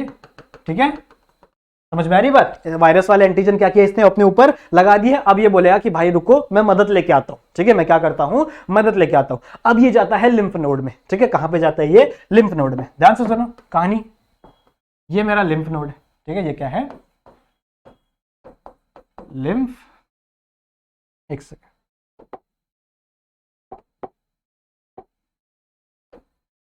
ठीक है, ये क्या है? मेरा लिम्फ नोड। अब लिम्फ नोड के अंदर, ठीक है, लिम्फ नोड के अंदर 2 लिम्फोसाइट्स रहते हैं। ठीक है, 2 ल्यूकोसाइट्स रहते हैं। एक होते हैं टी लिम्फोसाइट्स और एक होते हैं बी लिम्फोसाइट। 2 टाइप के सेल्स होते हैं, एक टी लिम्फोसाइट्स और एक बी लिम्फोसाइट्स। तो बहुत सारे टाइप के टी लिम्फोसाइट्स यहां पे प्रेजेंट होते हैं। फॉर एग्जांपल यहां पे टी लिम्फोसाइट, ये टी लिम्फोसाइट्स है। बहुत सारे टाइप के क्या प्रेजेंट है? T lymphocytes. ये लोग का फंक्शन क्या है? देखो, हर टी लिम्फोसाइट्स, ये जितने भी लिम्फोसाइट्स है ना, ये टी लिम्फोसाइट्स है। तो हर टी लिम्फोसाइट्स एक अलग बैक्टीरिया से लड़ने के लिए रखा गया है। समझ में आ रही बात? मतलब अगर फॉर एग्जांपल मेरे को किसी पर्सन से लड़ना है, कोई पर्सन एकदम हेल्दी है, ठीक है, तो उससे लड़ने के लिए मैं हेल्दी पर्सन लेके आऊंगा। ठीक है, कोई पर्सन अच्छा, मतलब ये इतना हेल्दी नहीं है, तो मैं उसके लिए दूसरा, मतलब उस हेल्दी पर्सन की जरूरत नहीं लड़ने के लिए, कोई दूसरा पर्सन से भी उसको लड़ा सकता हूं। वैसे ही, ठीक है, हमारे बॉडी के अंदर अब जितने टाइप्स के वायरस घुसे हैं, ठीक है, अलग अलग टाइप्स के वायरस घुसे हैं, उन अलग अलग टाइप्स के वायरसेस के लिए हमारे पास अलग अलग टाइप्स के लिम्फोसाइट्स प्रेजेंट होते हैं। ठीक है, हमारे पास अलग अलग टाइप्स के क्या प्रेजेंट होते हैं? लिम्फोसाइट्स प्रेजेंट होते हैं। एक ह्यूमन बॉडी के अंदर अराउंड 2 मिलियन टाइप्स के लिम्फोसाइट्स प्रेजेंट होते हैं। कितने? समझ रहे हो?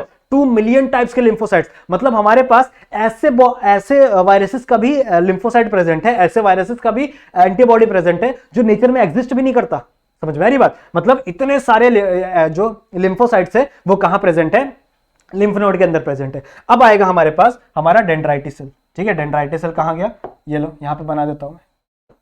ठीक है, डेंड्राइटिस सेल है, फॉर एग्जांपल डेंड्राइटिस सेल है, और इस डेंड्राइटिस सेल के ऊपर क्या लगे हुए हैं? उस बैक्टीरिया के, ठीक है, जो बैक्टीरिया घुसा था ना प्लाज्मोडियम, उसके एंटीजेंस लगे हुए। समझ में आ रही बात? क्या लगे हुए? उसके एंटीजेंस लगे हुए। अब ये आएगा, ये खुद को प्रेजेंट करेगा सबके सामने। ठीक है, ये क्या करेगा? खुद को प्रेजेंट करेगा, सबके सामने आएगा, सबसे ज्यादा क्या पूछेगा कि भाई भाई भाई ये वाला अपना जो एंटीजन है ना, ये वाला वायरस घुसा है अपने बॉडी में, तो क्या तू इससे लड़ सकता है? ठीक है, तो सबसे पहले ये इसके पास जाएगा, बोलेगा क्या तू इससे लड़ सकता है? बोलेगा नहीं। ठीक है, फिर क्या तू इसके पास जाएगा, क्या तू इससे लड़ सकता है? नहीं। तो इन सारे लिम्फोसाइट्स में से कोई एक ऐसा लिम्फोसाइट जरूर होगा, ठीक है, इन सारे लिम्फोसाइट्स में से कोई एक ऐसा लिम्फोसाइट जरूर होगा जो क्या कर सकता है? इस बैक्टीरिया से लड़ सकता है। समझ में आ रही? मतलब उसको बनाया ही उसी बैक्टीरिया से लड़ने के लिए। सो इसको मैं कह सकता हूं it is a specific immunity. Specific immunity मतलब क्या?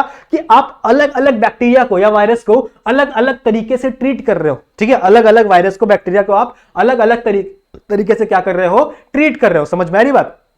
तो ये है स्पेसिफिक इम्यूनिटी और ये आता है एक्वायर्ड में, ठीक है, जैसे मैंने आप लोगों को सिखाया था ना अभी। सो ये सबसे फॉर एग्जांपल कि ये वाला जो वायरस है, सॉरी ये वाला जो लिम्फोसाइट है, ये बोलता है हाँ मैं इससे लड़ सकता हूं, ठीक है।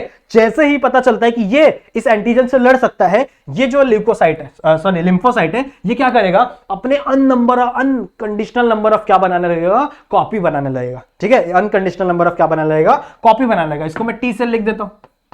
टी सेल मतलब क्या, टी लिम्फोसाइट्स, ठीक है। तो ये जो टी सेल है, ये वाला जो हमारा योद्धा है, ठीक है, ये क्या करेगा, अपनी बहुत सारे नंबर क्या बनाने लगेगा, कॉपी बनाने लगेगा। और उन कॉपी से अलग अलग टाइप्स के सेल बनते हैं, ठीक है, अलग अलग टाइप के सेल बनते हैं। मैं तुम लोगों को बताता हूं कैसे सेल्स बनते हैं। फॉर एग्जाम्पल ये मेरा टी सेल्स है, ठीक है। तो क्या सबसे पहले क्या हुआ, कॉपीज बनने लगे।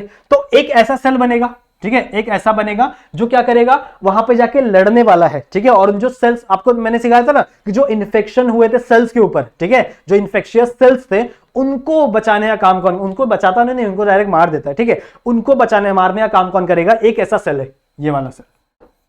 समझ में आ रही बात। इसको हम लोग क्या कहेंगे, इसको हम लोग कहेंगे that is cytotoxic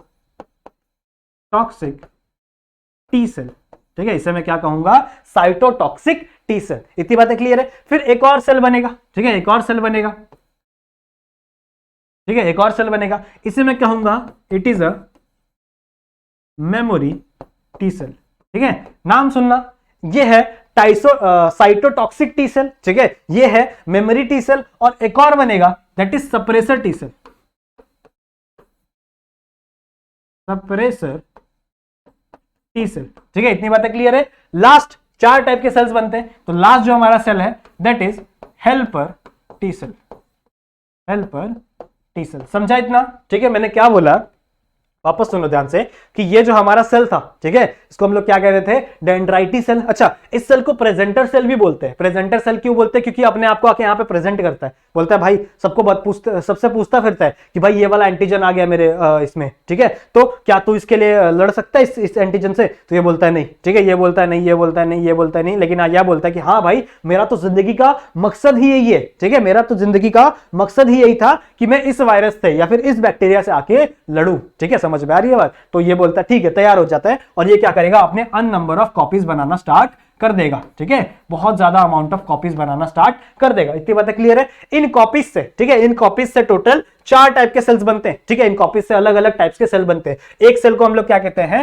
cytotoxic T cell, ठीक है। एक होता है हमारा मेमोरी टी सेल, एक होता है हमारा सप्रेसर टी सेल और एक होता है हेल्पर टी सेल, ठीक है। अब देखो नेक्स्ट फंक्शन क्या है। नेक्स्ट देखो क्या होता है, ये जो हेल्पर टी सेल है, ठीक है, ये जो हेल्पर टी सेल है, ये हमारा डूड, ठीक है, ये क्या करेगा, इसी लिम्फ नोड पे, यहां पे, ठीक है, इसी लिम्फ नोड के नीचे यहां पे कुछ और सेल्स प्रेजेंट होते हैं जिसे हम लोग कहते हैं बी लिम्फोसाइट्स, जिसे हम लोग क्या कहते हैं, बी लिम्फोसाइट, जिसे मैं बी सेल्स भी कह सकता हूं, ठीक है, बी लिम्फोसाइट्स या फिर बी सेल। इतनी बातें क्लियर है, ठीक है। अब ये जो T cell, T helper cell बना था, for example this is the helper cell, ठीक है, ये कौन सा था, टी हेल्पर सेल। अब ये आएगा बी सेल्स के पास, ठीक है, ये किसके पास आएगा, बी सेल्स के पास। अब जो काम यहां पे इस डेंड्राइटिस सेल ने किया था ना, वही काम कौन करेगा यहां पे, ये टी हेल्पर सेल करेगा। समझ में आ रही बात, ठीक है। ये क्या करेगा, खुद को प्रेजेंट करेगा सारे बी लिम्फोसाइट्स के सामने। तो ये बोलेगा भाई देख ये वाला एंटीजन आया है, ठीक है। ये भी क्या करेगा, अपने आसपास क्या लगा लेगा, उसके एंटीजन लगा लेगा उस बैक्टीरिया के, ठीक है। तो आएगा फटक से बोलेगा देख भाई इसका अटैक हुआ है, तो तू इससे लड़ सकता है क्या। तो ये बोलेगा नहीं, ठीक है। फिर ये आएगा इसके पास, ये बोलेगा नहीं। फिर ये आएगा इसके पास, ये बोलेगा हाँ मैं तो इससे लड़ सकता हूं, ठीक है। तो मेरा तो जन्म ही इसके लिए, इससे दिन के लिए हुआ था, ठीक है। तो ये क्या करेगा, जैसे इसको पता चलेगा, जैसे यहाँ पे रिकॉग्निशन मिलती है कि अच्छा ये वाला इससे लड़ सकता है, तो फटक से क्या करेगा, ये भी अपने कंट्रोल्ड, ठीक है, या फिर अनकाउंटेबल नंबर ऑफ क्या बनाने लगेगा, कॉपीज बनाने लगेगा, ठीक है। अनकाउंटेबल नंबर ऑफ क्या बनाने लगेगा, कॉपीज बनाने लगेगा। तो यहाँ पे कितने कॉपीज बने, यहाँ पे हम लोग बात करते हैं बी सेल्स की, इसकी बात कर रहे हैं बी सेल्स की। बी सेल्स कितने टाइप के बनेंगे, ठीक है, वो भी हम लोग डिस्कस करते हैं, बी सेल्स कितने टाइप के बनेंगे। तो सबसे पहले हम लोग बात करते हैं, यहाँ पे एक बड़ा सा बी सेल बनेगा, ठीक है, एक बड़ा सा बी सेल बनता है, इसको हम लोग कहते हैं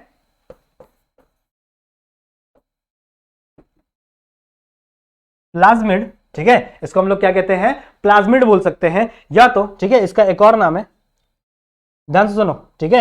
यहां पे एक बनता है प्लाज्मिड, ठीक है, एक क्या बन रहा है यहां पे, प्लाज्मिड बन रहा है, और एक ही साथ हम लोग बोल सकते हैं प्लाज्मा सेल, ठीक है। एक हम लोग क्या बोल सकते हैं, प्लाज्मा सेल। देखो प्लाज्मिड बोल सकते हो, लेकिन अच्छा नाम क्या है, तुम्हारे बुक में क्या यूज किया है वो हम लोग यूज करेंगे, ठीक है। तो एक होगा दैट इज प्लाज्मा सेल। ठीक है, अब ये सेल बहुत ज्यादा इंपॉर्टेंट है, जो प्लाज्मा सेल है ना वो बहुत ज्यादा इंपॉर्टेंट है, क्योंकि आगे चल के इसका बहुत बड़ा फंक्शन है। ठीक है, इस प्लाज्मा सेल का आगे चल के बहुत बड़ा फंक्शन है। तो याद रखो, एक बी सेल्स का बहुत डिवीजन हुआ, ठीक है, बहुत नंबर ऑफ क्या हो गए, बहुत ज्यादा नंबर ऑफ क्या हो गए, वो डिवाइड हो गए। तो एक आगे चल के क्या बना, प्लाज्मा सेल, और एक आगे चल के बनता है दैट इज वापस वही, दैट इज मेमोरी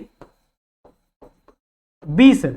ठीक है, ये क्या बनता है, मेमोरी बी सेल। इतनी बातें क्लियर है। ठीक है, तो यहां से दो टाइप के सेल बन गए, एक था प्लाज्मा सेल्स, ठीक है, और एक था मेमोरी बी सेल। अब देखो एक बात जान लो कि ये जो मेमोरी टी सेल है और ये जो मेमोरी बी सेल है, ये कभी भी फाइट में इन्वॉल्व नहीं होते। ठीक है, मेमोरी बी सेल और मेमोरी टी सेल कभी भी फाइट में इन्वॉल्व नहीं होते। तो ये सेल, ठीक है, ये सेल कभी भी फाइट में इन्वॉल्व नहीं होगा, साथ ही साथ ये सेल कभी भी फाइट में इन्वॉल्व नहीं होगा। तो इनका फंक्शन क्या है, ठीक है, इनका फंक्शन क्या है, इनका फंक्शन सिर्फ यही है कि ये जहां पे अभी जो ये जो लड़ाई होने वाली है, ठीक है, आगे मैं तुम लोगों को बताऊंगा कि अभी यहां पे लड़ाई होगी। ठीक है, ये कुछ अपने एंटीबॉडीज फेंकेगा, वहां से वो टॉक्सिन्स फेंकेगा, इससे युद्ध चलता रहता है। ठीक है, तो ये क्या करते हैं, सिर्फ इस चीज को रिकॉर्ड करके रखते हैं कि इस टाइम पे, ठीक है, इस टाइम पे बोल सकते हो, या फिर ये वाला जो वायरस है ना, ये हमारे बॉडी के अंदर एंटर हुआ था। ठीक है, ये वाला वायरस हमारे बॉडी के अंदर एंटर हुआ था। अब इससे फायदा क्या है कि जब कभी भी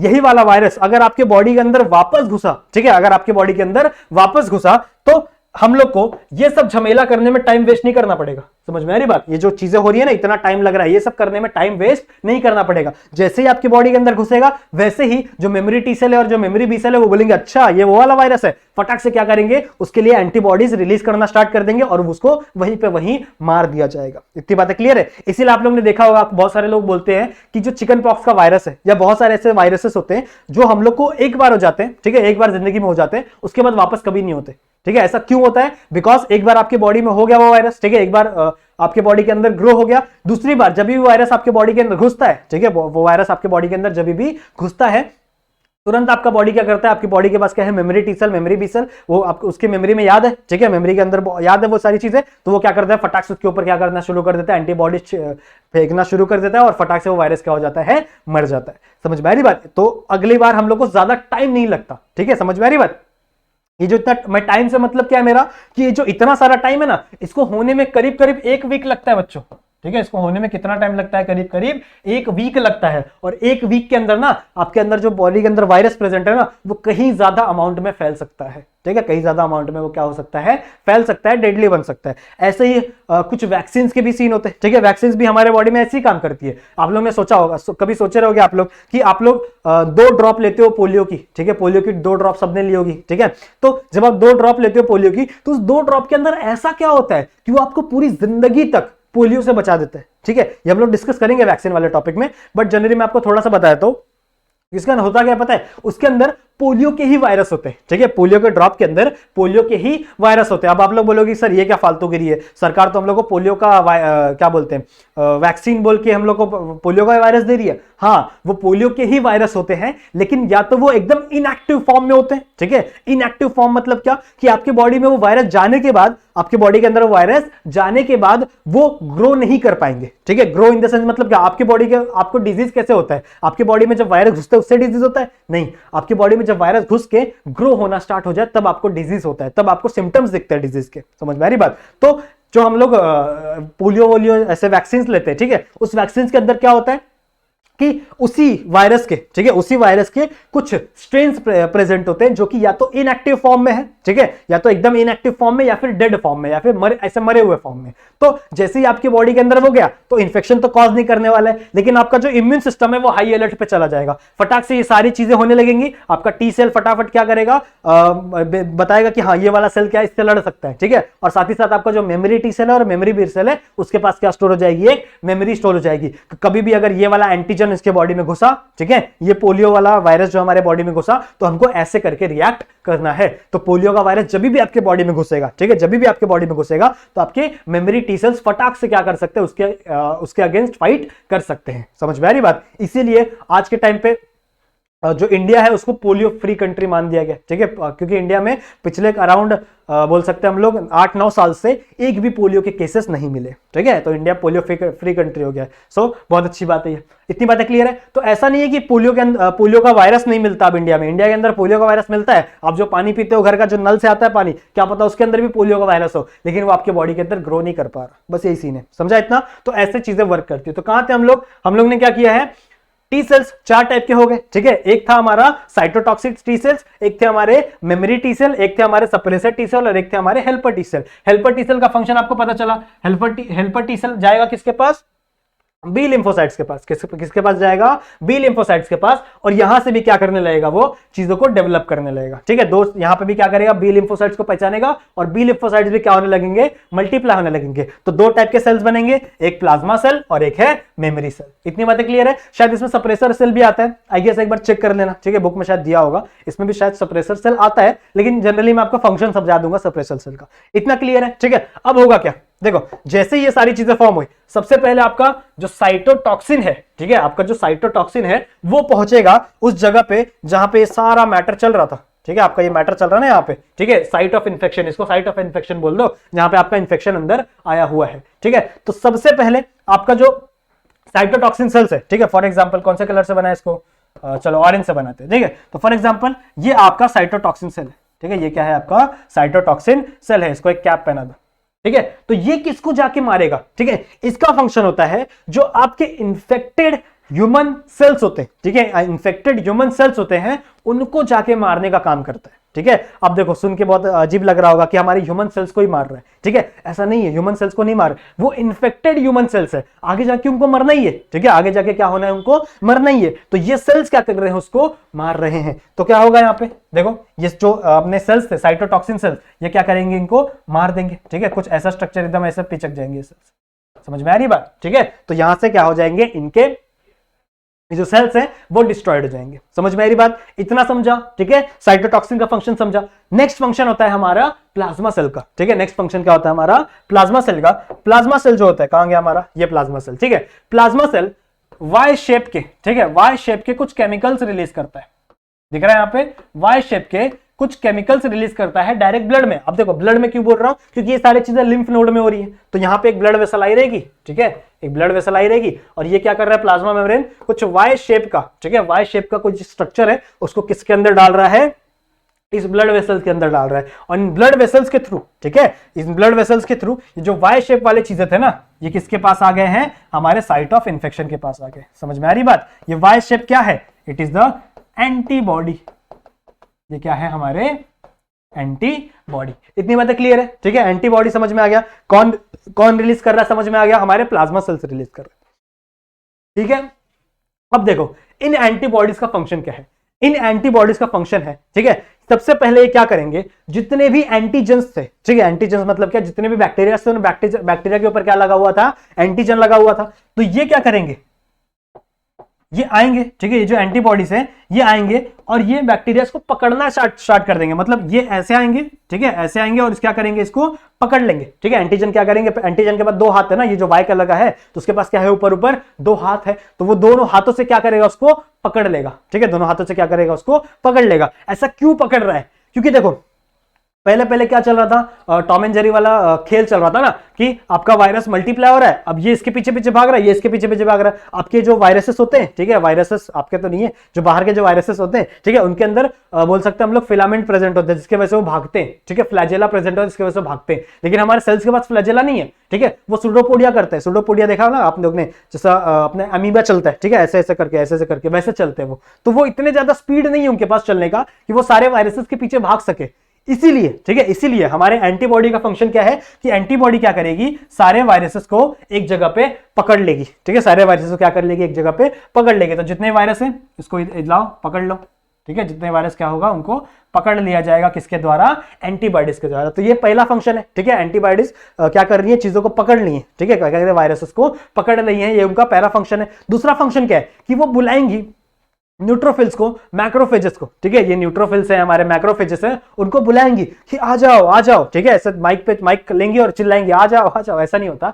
तो मतलब इन्होंने पकड़ लिया इसको, अब ये खाएंगी नहीं, ठीक है, एंटीबॉडीज इनको खत्म नहीं करते, इनको डिस्ट्रॉय कौन करता है, न्यूट्रोफिल्स और मैक्रोफेजेस। तो मैक्रोफेजेस आएंगे और फटाक से एक ही जगह पे उनको मिलेगा और वो क्या कर लेंगे, इसको ऐसे खा जाएंगे। समझ में आ रही बात, ठीक है, वो क्या कर लेंगे, इसको ऐसे गप करके खा लेंगे। समझ में आ रही बात। तो ऐसे एंटीबॉडीज का फंक्शन है। एंटीबॉडीज जनरली क्या करते हैं, इनका जो काम है न्यूट्रोफिल्स का और मैक्रोफेजेस का, उसके काम को आसान कर देते हैं। इतनी बातें क्लियर है। साथ ही साथ कुछ टाइम बाद ऐसा होता है, एक और सुन लो, हेल्पर टी सेल का एक फंक्शन तुम लोगों को पता चल गया कि वो बी लिम्फोसाइट्स को जाके एक्टिवेट कर रहा है। एक फंक्शन और है बी लिम्फोसाइट्स का। कुछ टाइम बाद क्या होता है कि जो प्लाज्मा सेल्स है ना, ये थक जाते हैं, ठीक है, जो प्लाज्मा सेल्स है क्या हो जाते हैं, थक जाते हैं भैया, कि यार बहुत बना लिया, अब मेरे से ये एंटीबॉडीज नहीं बन रहे। तो T lymphocyte, T helper cell आता है। कौन आता है, टी हेल्पर सेल आता है, और ये क्या करता है, इसको मोटिवेट करता है कि भाई नहीं बना, ठीक है, हमको जरूरत है, बना, ऐसे मोटिवेट करता है ये इसको। समझ में आ रही बात, ये इसको मोटिवेट करता है। साथ ही साथ यहां देखो, साथ ही साथ ये जितने भी मैक्रोफेजेस है, ठीक है, मैक्रोफेजेस और न्यूट्रोफिल्स हैं, वो भी बहुत ज्यादा थक जाते हैं यार, खाते खाते कितना खाएंगे, ठीक है, तो वो भी क्या करने लगते हैं, इनको भी मोटिवेट करने का काम कौन करता है, हमारा टी हेल्पर या फिर हेल्पर टी सेल। समझा, ठीक है। तो हेल्पर टी सेल बहुत इंपॉर्टेंट है, हेल्पर टी सेल बहुत ही ज्यादा इंपॉर्टेंट है, क्योंकि वो बी लिम्फोसाइट्स को भी एक्टिव करने का काम वही कर रहा है, ठीक है, बी लिम्फोसाइट्स को वही एक्टिवेट कर रहा है। साथ ही साथ हमारे जितने भी सेल्स है जो थक जा रहे हैं, उनको भी वापस जगाने का काम भी वही कर रहा है। समझ में आ रही है इतनी बात। यही होता है, आप लोग ने एड्स का सुना होगा, ठीक है, एड्स का डिजीज सुना होगा। उस डिजीज के अंदर होता क्या है, जो एड्स का वायरस होता है ना, वो इस टी लिम्फोसाइट्स के ऊपर अटैक करता है डायरेक्ट जाके।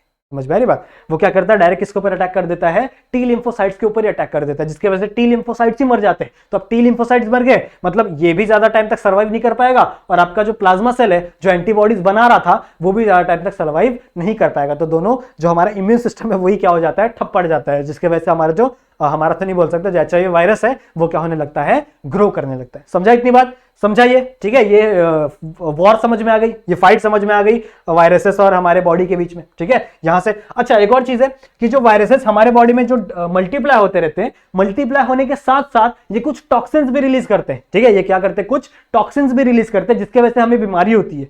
समझ में आ रही बात। देखो ये जनरली मल्टीप्लाई करेंगे तो हमको उससे कोई ये मतलब नहीं है यार, तू हमारे घुस के अंदर जा, तू हमारा कितना सा न्यूट्रिशन खा लेगा, इतना सा एकदम छोटा सा न्यूट्रिशन खा लेगा, कोई दिक्कत नहीं, तू खा ले। लेकिन ये हमारे बॉडी के अंदर मल्टीप्लाई तो होते हैं, साथ ही साथ हमको डिजीज भी देना चालू कर देते हैं। तो यहां पर दिक्कत की बात हो जाती है। तो हम लोग को एंटीबॉडीज के दो फंक्शन पता चल गए। एक फंक्शन क्या था कि वो क्या कर रहा है, चीजों को एंटीबॉडीज क्या कर रहा है कि पकड़ रहा है, ठीक है, जितने भी बैक्टीरिया थे उनको क्या कर रहा है, एक जगह पे होल्ड करके रख रहा है। साथ ही साथ उसका दूसरा फंक्शन क्या है कि वो चीजों को बुला रहा है। किसको बुला रहा है, न्यूट्रोफेज और मैक्रोफेज को बुला रहा है, न्यूट्रोफिल्स और मैक्रोफेज को बुला रहा है कि भाई हम इधर आ जाओ, इधर आके सबको क्या कर रहा है, खिला रहा है। और इसका तीसरा फंक्शन क्या है, इसका तीसरा फंक्शन ये है कि जो भी टॉक्सिन्स रिलीज हुए हैं, ठीक है, जो भी टॉक्सिन्स रिलीज हुए हैं आपके वायरसेस की वजह से या फिर बैक्टीरिया की वजह से, उन टॉक्सिन्स को न्यूट्रलाइज करना, क्योंकि वो हमारे बॉडी के लिए अच्छा नहीं है, तो उनको न्यूट्रलाइज करने का फंक्शन भी किसका है, हमारे एंटीबॉडीज का। समझा, ठीक है, इतना फंक्शन समझा। तो ये है जनरल सा हमारा फंक्शन, किसके अंदर आता है ये, समझाइए। तो सेलुलर बैरियर समझ गया। सेलुलर बैरियर मतलब क्या, किसके अंदर आएगा, न्यूट्रोफिल्स और मोनोसाइट्स। मोनोसाइट्स में क्या, मैक्रोफेजेस, ठीक है। ये किसमें कन्वर्ट होते हैं आगे चल के, मैक्रोफेजेस, ठीक है। मैक्रोफेजेस थोड़े बड़े साइट्स होते हैं, ये सारे क्या है, एक दूसरे के क्या है, फैगोसिटिक फंक्शन होते हैं, ठीक है। इतना समझा।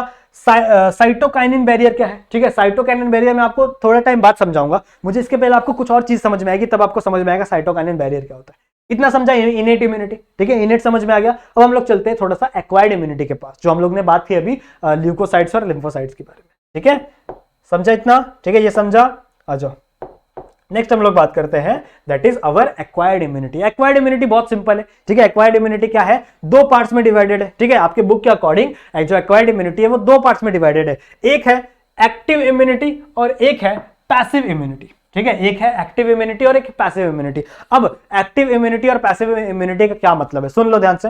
देखो बहुत सारे टाइम ऐसा होता है, जैसे फॉर एग्जांपल आपको क्या बोल सकते हैं हम लोग, चिकन पॉक्स, ठीक है। चिकन पॉक्स का वायरस आपके बॉडी के अंदर घुस गया, ठीक है। अब आपके बॉडी को जैसे चिकन पॉक्स का इन्फेक्शन हुआ तो आपकी बॉडी क्या हो जाएगी, उसके ऊपर एंटीबॉडीज बनाना चालू कर देगी और उसके पास से क्या हो जाएगा, मेमोरी सेल्स बन जाएंगे। ठीक है, मेमोरी सेल्स बन जाएंगे और फ्यूचर में कभी भी क्या हुआ, आपके बॉडी ने, अगर आपके बॉडी के अंदर अपना चिकन पॉक्स का वायरस आए तो वो फटाक से उसके ऊपर क्या करेगी, एक्ट कर देगी। समझ में आ रही बात? तो ये क्या है, आपकी बॉडी ने थ्रू आउट द लाइफ सीखा है, मतलब एक्वायर किया है। ठीक है, आपकी बॉडी ने क्या किया, थ्रू आउट द लाइफ क्या किया है, चीजों को एक्वायर किया है बाय एक्टिव प्रोसेस, मतलब उसने खुद से क्या किया, उसका वैक्सीन बनाया है। समझ में आ रही बात? मतलब वैक्सीन बोल सकते हो या फिर खुद से वो उसका एंटीडोट बनाया, इतना समझ लो। ठीक है, आपकी बॉडी ने क्या किया, उसका खुद से एंटीडोट बनाया। तो अगर आपकी बॉडी खुद से एंटीडोट बना रही है तो उसको मैं क्या कहूंगा, एक्टिव इम्यूनिटी। ठीक है, अगर आपकी बॉडी खुद से एंटीडोट बना रही है तो उसको मैं क्या कहूंगा, एक्टिव इम्यूनिटी। अगर आपकी बॉडी को रेडीमेड इम्यूनिटी दी जा रही है, ठीक है, रेडीमेड एंटीडोट दिए जा रहे हैं, तो वो होगा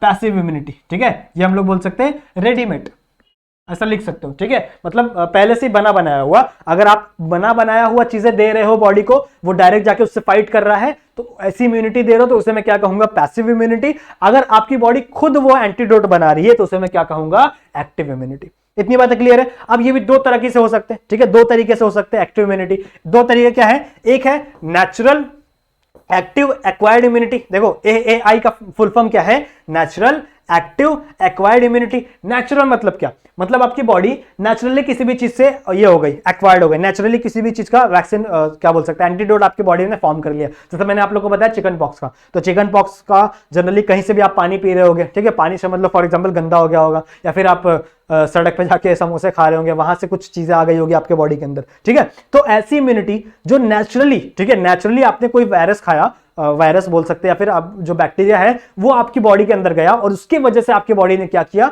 अपना इम्यूनिटी डेवलप किया, तो वो क्या हो जाएगा, नेचुरल। ठीक है, वहीं साथ साथ आपने वैक्सीन लिया, ठीक है, वैक्सीन ले लिए, तो वैक्सीन क्या हो जाएगा, आर्टिफिशियल। ठीक है, वैक्सीन क्या हो जाएगा, आर्टिफिशियल। अच्छा, आर्टिफिशियल तो लिखा हुआ है, मैं वैक्सीन लिख देता हूं, चलो समझा? ठीक है, वैक्सीन क्या है, वैक्सीन आपने वैक्सीन क्या नेचुरल हवा से जो पोलियो का वायरस आपके अंदर घुसा गया, नहीं, जो डॉक्टर्स हैं उन्होंने जानबूझ के आपकी बॉडी के अंदर पोलियो का वायरस डाला है with the help of drop. ठीक है, वो ड्रॉप लिक्विड के हेल्प से आपके अंदर जानबूझ के पोलियो का वायरस डाला है ताकि आपकी बॉडी क्या कर सके, उसका जो इम्यूनिटी है वो खुद से डेवलप कर सके। देखो यहां पे भी खुद से ही डेवलप कर रही है आपकी बॉडी। ठीक है, यहां पे भी खुद से डेवलप कर रही थी, यहां पे भी खुद से डेवलप कर रही थी, लेकिन यहां पे जो बैक्टीरिया है वो नेचुरली आपकी बॉडी के अंदर घुसा है, नेचर से, एनवायरमेंट से घुसा है, और यहां पे आप वैक्सीन के थ्रू क्या कर रहे हो, खुद डाल रहे हो उसको। ठीक है, तो ये डिफरेंस हो गया दो, एक नेचुरल एक आर्टिफिशियल। ठीक है, वैसे ही यहां पे अगर मैं रेडीमेड की बात करूं, ठीक है, रेडीमेड की बात करूं तो हम लोग बोल सकते हैं इसको मैन मेड या फिर रेडीमेड भी बोल सकते हो,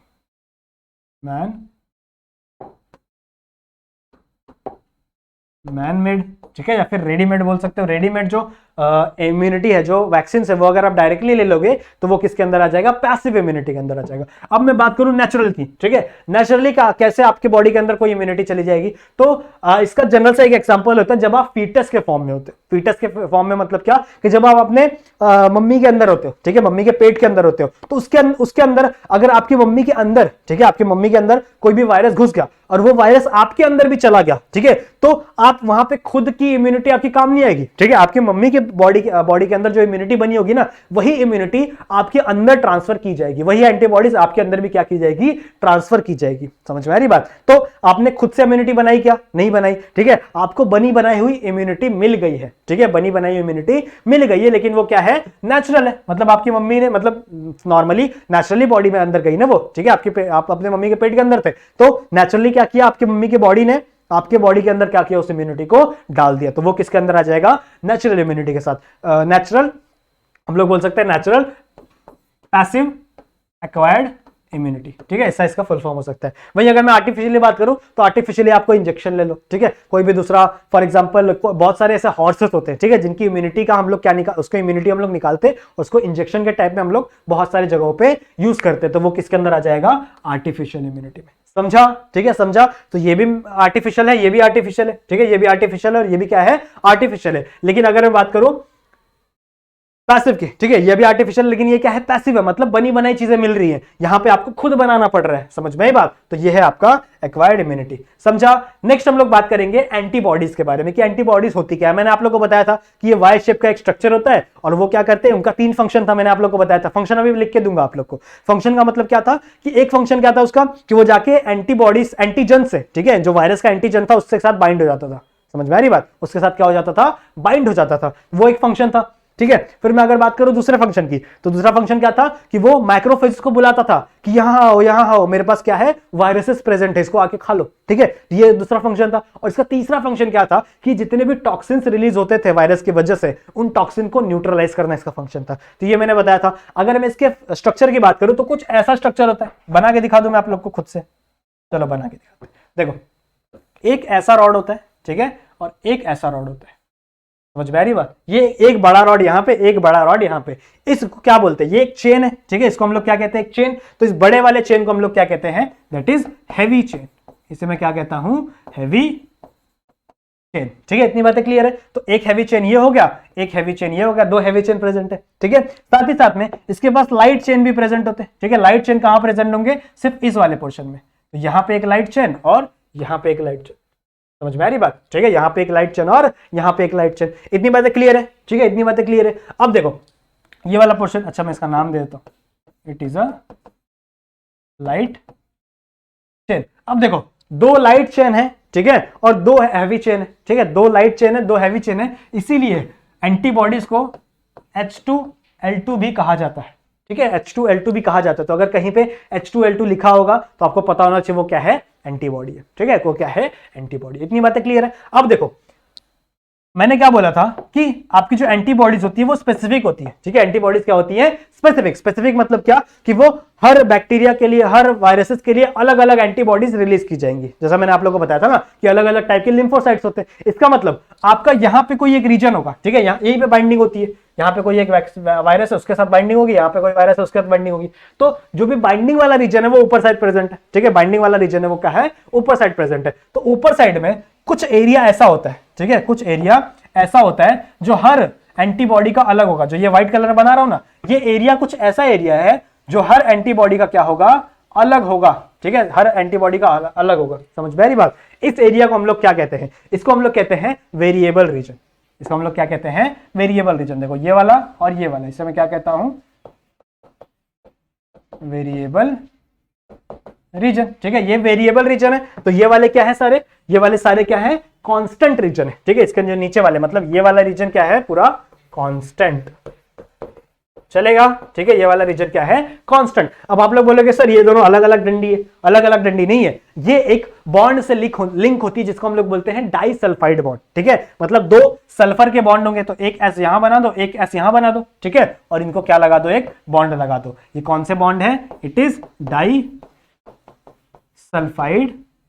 बॉन्ड, समझा इतना, ठीक है। ये क्या है, डाइसल्फाइड बॉन्ड है, इतना बात समझा। अब देख लो अपने स्ट्रक्चर में, अपने स्ट्रक्चर में अंदर देख लो। देखो यहां पे एक ऐसी रीजन प्रेजेंट होती है, दिख रहा है ये, एक सेकंड, यहां पे एक ऐसा रीजन प्रेजेंट होगा। इस रीजन में क्या होता है, इस रीजन में ही जनरली चीजों को बाइंड किया जाता है, ठीक है। तो अगर मुझे किसी भी चीज को बाइंड करना है तो मुझे कैसा बनाना पड़ेगा, उस चीज को थोड़ा सा रफ बनाना पड़ेगा, ठीक है। तो यहां पे एक ऐसा रीजन होता है जो क्या होता है, बाइंडिंग का काम होता है। देख रहे हो यहां पे क्या लिखा हुआ है, it is antigen binding site, ठीक है। ये भी क्या है, यहाँ पे एंटीजन बाइंडिंग साइट, ये देखो एन लिखा हुआ है, एन लिखा हुआ है, it is antigen binding site. फिर यहाँ पे देखो ये डाइसल्फाइड की बॉन्ड से जुड़ा। अच्छा एक चीज बताना भूल गया कि यहाँ पे जो डाइसल्फाइड की बॉन्ड है ना वो 2 होती है, ठीक है, मैंने दिमाग से निकल गया, मैंने सिर्फ एक ही बताया। यहाँ पे कितनी होती है, 2 होती है, सो डबल होती है, ठीक है। ये कितनी होती है, डबल,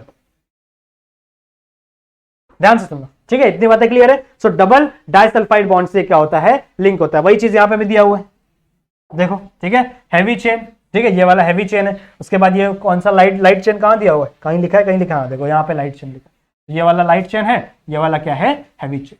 इतनी बातें क्लियर है, ठीक है। और क्या दिया हुआ है, it is a constant region of the light chain, it is a variable region of the light chain, ठीक है। लाइट चेन का ये वाला रीजन है, ये क्या है, वेरिएबल है, मतलब हर एंटीबॉडीज में क्या होने लगेगा, ये चेंज होने लगेगा। वेरिएबल है मतलब इस एंटीबॉडी में अलग है, उसमें अलग है, ऐसा रहेगा, ठीक है। लेकिन ये वाला जो रीजन है वो क्या होगा, कांस्टेंट। इतनी बातें क्लियर है, ठीक है, समझा।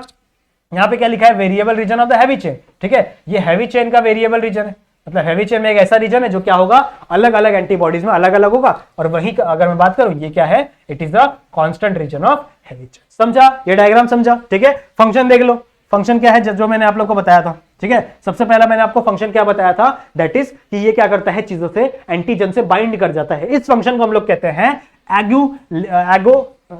एग्यूटिलेशन, ठीक है। इसे क्या बोलते हैं हम लोग, एग्यूटिनेशन। क्या मतलब है इसका, बाइंड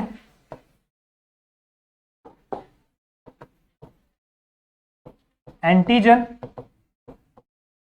ऑफ, ठीक है, इट बाइंड एंटीजन ऑफ जितने भी आपके पैरासाइट हो गए, ठीक है, पैरासाइट बोल लो, या फिर हम लोग बोल सकते हैं हम लोग ने एक वर्ड यूज किया था ना पहले, ठीक है, वही वर्ड हम लोग यहां पे लिख देते हैं, जैसे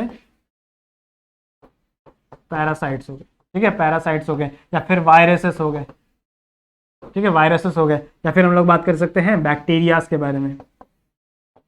समझा, ठीक है। तो ये क्या करेंगे, बाइंड करेंगे। इनका एक पहला फंक्शन क्या है, ये जितने बैक्टीरिया उनसे क्या कर लेंगे, बाइंड कर लेंगे। दूसरा फंक्शन क्या है इसका, दूसरा फंक्शन ये है कि ये मैक्रोफेजेस को और न्यूट्रोफिल्स को बुलाते हैं, भैया इधर आ जाओ, इधर आ जाओ, इधर आ जाओ। तो ये है दूसरा फंक्शन, इसको हम लोग क्या कहते हैं, ऑप्सोनिसेशन, ठीक है। ऑप्सोनिसेशन मतलब क्या, कि आप क्या करोगे, चीजों को, मैक्रोफेजेस को बुलाओगे, ठीक है। समझ में आ रही बात, तो लिख लेना अपने हिसाब से, ठीक है। एक बार टेक्स्ट बुक रीड करना, उसके हिसाब से आपको अच्छी स्टेटमेंट मिल जाएगी, ठीक है। फिर है न्यूट्रलाइजेशन। न्यूट्रलाइजेशन मतलब मैंने आपको क्या बताया था कि जितने भी टॉक्सिन्स रिलीज किए गए हैं बैक्टीरिया के द्वारा, उन टॉक्सिन्स को क्या करना, न्यूट्रलाइज करना, तो वो क्या हो जाएगा, न्यूट्रलाइजेशन। समझा, ठीक है, समझा। तो आओ नेक्स्ट चलते हैं। नेक्स्ट आपका जो टॉपिक है दिया हुआ है दैट इज ब्लड ग्रुप का, ठीक है।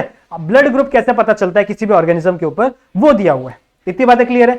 आ जाओ देखते हैं कैसे पता चलता है ब्लड ग्रुप का। देखो, ब्लड ग्रुप मैंने बताया था आप लोग को कि हमारे ब्लड के अंदर दो चीजें होती हैं, एक हमारा प्लाज्मा और एक हमारे सेल्स। और सेल्स की अगर मैं बात करूं तो सेल्स भी तीन टाइप के होते हैं, आरबीसी, डब्ल्यूबीसी और प्लेटलेट्स, ठीक है। तो अभी मैं बात करना चाहता हूं आरबीसी के बारे में। किसके बारे में बात करना चाहता हूं, आरबीसी के बारे में। तो फॉर एन एग्जाम्पल, ठीक है, फॉर एन एग्जाम्पल ये मेरी ब्लड वेसल है, ठीक है, ये क्या है, मेरी ब्लड वेसल है। और इस ब्लड वेसल के अंदर क्या प्रेजेंट होंगे, आरबीसी, ठीक है, कुछ ऐसा स्ट्रक्चर होता है आरबीसी का, ठीक है। ये मेरे क्या प्रेजेंट है, आरबीसी प्रेजेंट है। अब देखो, मेरे बॉडी के अंदर जितनी भी सेल्स है, मैंने क्या बोला था, हमारे बॉडी के अंदर जितने भी सेल्स है उनके ऊपर क्या प्रेजेंट होता है, एंटीजन प्रेजेंट होता है, ठीक है। उनके अंदर क्या प्रेजेंट होता है, एंटीजन प्रेजेंट होता है।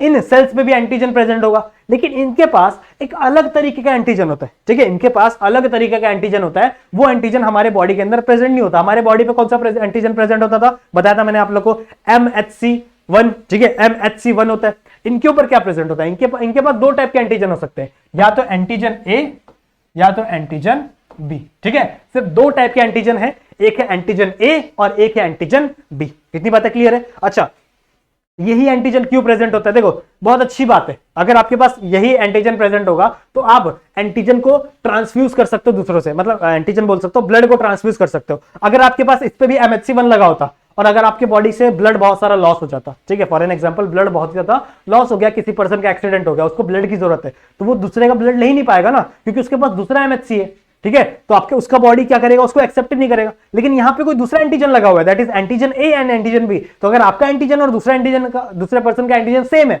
तो आप क्या कर सकते हो, उससे ब्लड ले सकते हो। तो मतलब ब्लड ट्रांसफ्यूजन में इसका बहुत ज्यादा इंपॉर्टेंट है। समझ में इतनी बात। तो अगर मैं क्या बोल रहा हूं, सुनो ध्यान से सुनो, अगर मैं ये बोल रहा हूं कि ये मेरा आरबीसी है किसी पर्सन का, ठीक है, किसी पर्सन, फॉर एग्जांपल पर्सन को हम लोग बोल देते हैं XYZ, कोई भी एक पर्सन है, ठीक है, नाम क्या ही दिक्कत है, फॉर एग्जांपल X कोई एक पर्सन है जिसके ऊपर क्या प्रेजेंट है, ये आरबीसी है। तो इस आरबीसी में अगर ए एंटीजन प्रेजेंट होगा, क्या प्रेजेंट होगा, अगर ए एंटीजन की भरमार होगी, बहुत सारे, सिर्फ क्या प्रेजेंट है, ए ही प्रेजेंट है, सिर्फ ए ही प्रेजेंट है, तो इसका ब्लड ग्रुप क्या होगा, ठीक है, इस बंदे का ब्लड ग्रुप होगा ए, ठीक है, इस बंदे का ब्लड ग्रुप क्या होगा, ए, ठीक है। अभी पॉजिटिव नेगेटिव की बात नहीं करेंगे हम लोग, पॉजिटिव नेगेटिव बताऊंगा मैं तुम लोग को RH फैक्टर में। अभी हम लोग सिर्फ बात कर रहे हैं ब्लड ग्रुप के बारे में, ए होगा, बी होगा, सी होगा, सी तो होता नहीं है, ठीक है। तो ए है फॉर एग्जांपल, इसके अंदर अगर क्या प्रेजेंट होंगे, ए एंटीजन प्रेजेंट होंगे, तो इसके ब्लड ग्रुप क्या होगा, ए। तो अगर इस पर्सन के पास ए एंटीजन है तो इसके बॉडी में, ठीक है, इसके ब्लड में कौन सा एंटीबॉडी प्रेजेंट होगा, तो इसके पास एंटीबॉडी प्रेजेंट होगा बी, ठीक है। कौन सा एंटीबॉडी प्रेजेंट होगा, बी एंटीबॉडी। और एंटीबॉडी को जनरली हम लोग स्मॉल लेटर से दिखाते हैं, कौन से लेटर से दिखाते हैं, स्मॉल लेटर से। तो इसको मैं क्या कह सकता हूं, एंटीबॉडी बी, ठीक है। क्यों बी प्रेजेंट है? देखो अगर इधर भी ए प्रेजेंट होगा, इधर भी ए प्रेजेंट होगा, तो दोनों क्या हो जाएंगे? सेम सेम हो जाएंगे, दोनों चिपक जाएंगे एक दूसरे से, तो फंक्शन हो पाएगा क्या? नहीं हो पाएगा। समझ में आ रही बात? तो यहां पे अगर ए एंटीजन है तो यहां पे क्या प्रेजेंट होगा? बी एंटीबॉडी प्रेजेंट होगा। ये याद रखना है हमेशा, ठीक है, ये हमेशा याद रखना है कि अगर ए एंटीजन है तो बी एंटीबॉडी। समझ में आई बात? ठीक है, ये इतनी बात समझ में आई। अब मैं दूसरा पर्सन ले रहा हूं, ठीक है, फॉर एग्जाम्पल यहां पे कोई दूसरा फंक्शन, दूसरा क्या है यहां पे पर्सन ले रहा हूं, और इस पर्सन का नाम है फॉर एग्जाम्पल वाई, ठीक है, इस पर्सन का नाम क्या है? For example Y. अब इसके पास भी क्या प्रेजेंट होगा? एंटी आरबीसी, ठीक है, इसके पास भी क्या प्रेजेंट होगा? आरबीसी। अब फॉर एग्जाम्पल यहां तो ए का केस हो गया, फॉर एग्जाम्पल इस पर्सन के आरबीसी के ऊपर बी एंटीजन की भरमार है, ठीक है, यहां पे सब क्या प्रेजेंट है? बी एंटीजन प्रेजेंट है। समझ रहे हो? ठीक है, यहां पे क्या प्रेजेंट होंगे? बी एंटीजन, बहुत सारे क्या प्रेजेंट होंगे? बी एंटीजन प्रेजेंट होंगे। तो इसके अंदर, ठीक है, इसके अंदर कौन सा एंटीबॉडी प्रेजेंट होगा? इसके अंदर ए एंटीबॉडी प्रेजेंट होगा, ठीक है, इसके अंदर कौन सा एंटीबॉडी प्रेजेंट होगा? ए एंटीबॉडी प्रेजेंट होगा। और एंटीबॉडी को किससे दिखाना है अपने को? स्मॉल लेटर से। मैं गलती से दिखा दे रहा हूं ना, बड़े वाले से नहीं दिखाना है। अगर आपके आरबीसी के ऊपर बी एंटीजन प्रेजेंट है तो आपका ब्लड ग्रुप क्या होगा? बी, ठीक है, आपका ब्लड ग्रुप क्या होगा? बी। समझा इतना? ठीक है, ये समझा। अगर आपके ब्लड ग्रुप के ऊपर, अगर आपके आरबीसी के ऊपर ए एंटीजन प्रेजेंट है तो आपका ब्लड ग्रुप क्या होगा? ए। अगर आपके ऊपर बी प्रेजेंट है तो क्या होगा? बी। ठीक है, अब आप लोग बोलोगे कि सर दो ही एंटीजन होते हैं, आप लोग आपने बोला अभी, ठीक है, आपने बोला दो ही एंटीजन होते हैं, मान गया मैं, ठीक है, तो या तो ए हो सकता है या तो बी हो सकता है, लेकिन किसी किसी का ब्लड ग्रुप तो ए बी भी होता है और ओ भी होता है। ये क्या चीज है? तो आओ समझते हैं, ठीक है। फॉर एग्जाम्पल कोई दूसरा पर्सन है, किसी और पर्सन को ले लो, इसका ये वाई है, ठीक है, वाई हो गया ना, इस पर्सन का नाम है जेड, ठीक है, इस पर्सन का नाम क्या है? जेड। तो इसका ये क्या है? ब्लड वेसल है, ठीक है, इसका ये क्या है? ब्लड वेसल है। और ब्लड वेसल में क्या प्रेजेंट होंगे? आरबीसी, ठीक है, ब्लड वेसल में क्या प्रेजेंट होंगे? आरबीसी। इस पर्सन का, ठीक है, ऐसा भी हो सकता है कि इसके ऊपर ए एंटीजन भी प्रेजेंट हो और बी एंटीजन भी प्रेजेंट हो। समझ में आ रही बात? ए एंटीजन भी प्रेजेंट हो और बी एंटीजन भी प्रेजेंट हो, मतलब यहां पे ए एंटीजन भी होंगे और बी एंटीजन भी होंगे। समझ में आ रही बात? तो इसको हम लोग ने शायद एक लेसन में पढ़ा था, थर्ड लेसन था, ठीक है, जिसमें हम लोग ने बोला था कोडोमिनेंस। याद है तुम लोग को मेंडल का एक्सपेरिमेंट? तो मैंने आप लोग को एक ये बताया था, एक्सेप्शन बताया था फर्स्ट लॉ का, ठीक है, कोडोमिनेंस। कोडोमिनेंस मतलब क्या?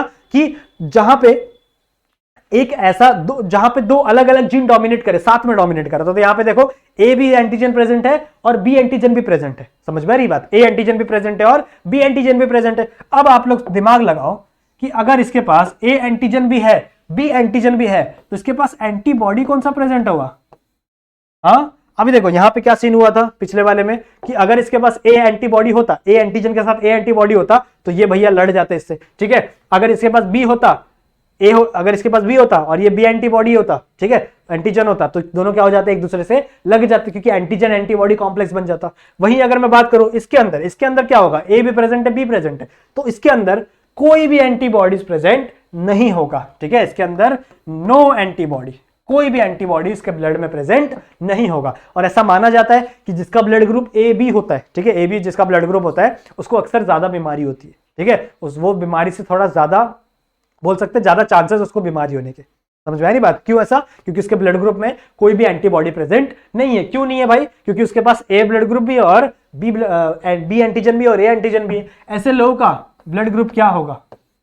ऐसे लोगों का ब्लड ग्रुप क्या होगा? ठीक है, ऐसे लोगों का ब्लड ग्रुप होगा दैट इज ए बी, ठीक है, सही सुना आपने, दैट इज ए बी। तो बहुत सारे लोग का होता है ना ए बी ब्लड ग्रुप, तो उनका ऐसा क्यों होता है? बिकॉज ऑफ उनके पास क्या प्रेजेंट है?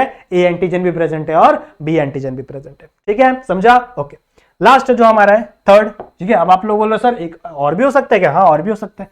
फॉर एग्जाम्पल ये कोई मेरा पर्सन है, ठीक है, अब इसका नाम क्या रखें? इसका नाम अभिषेक रख देते, चलो मेरा ही नाम रख दो, ठीक है, इतनी बातें क्लियर है। अब इसके अंदर क्या हो सकता है?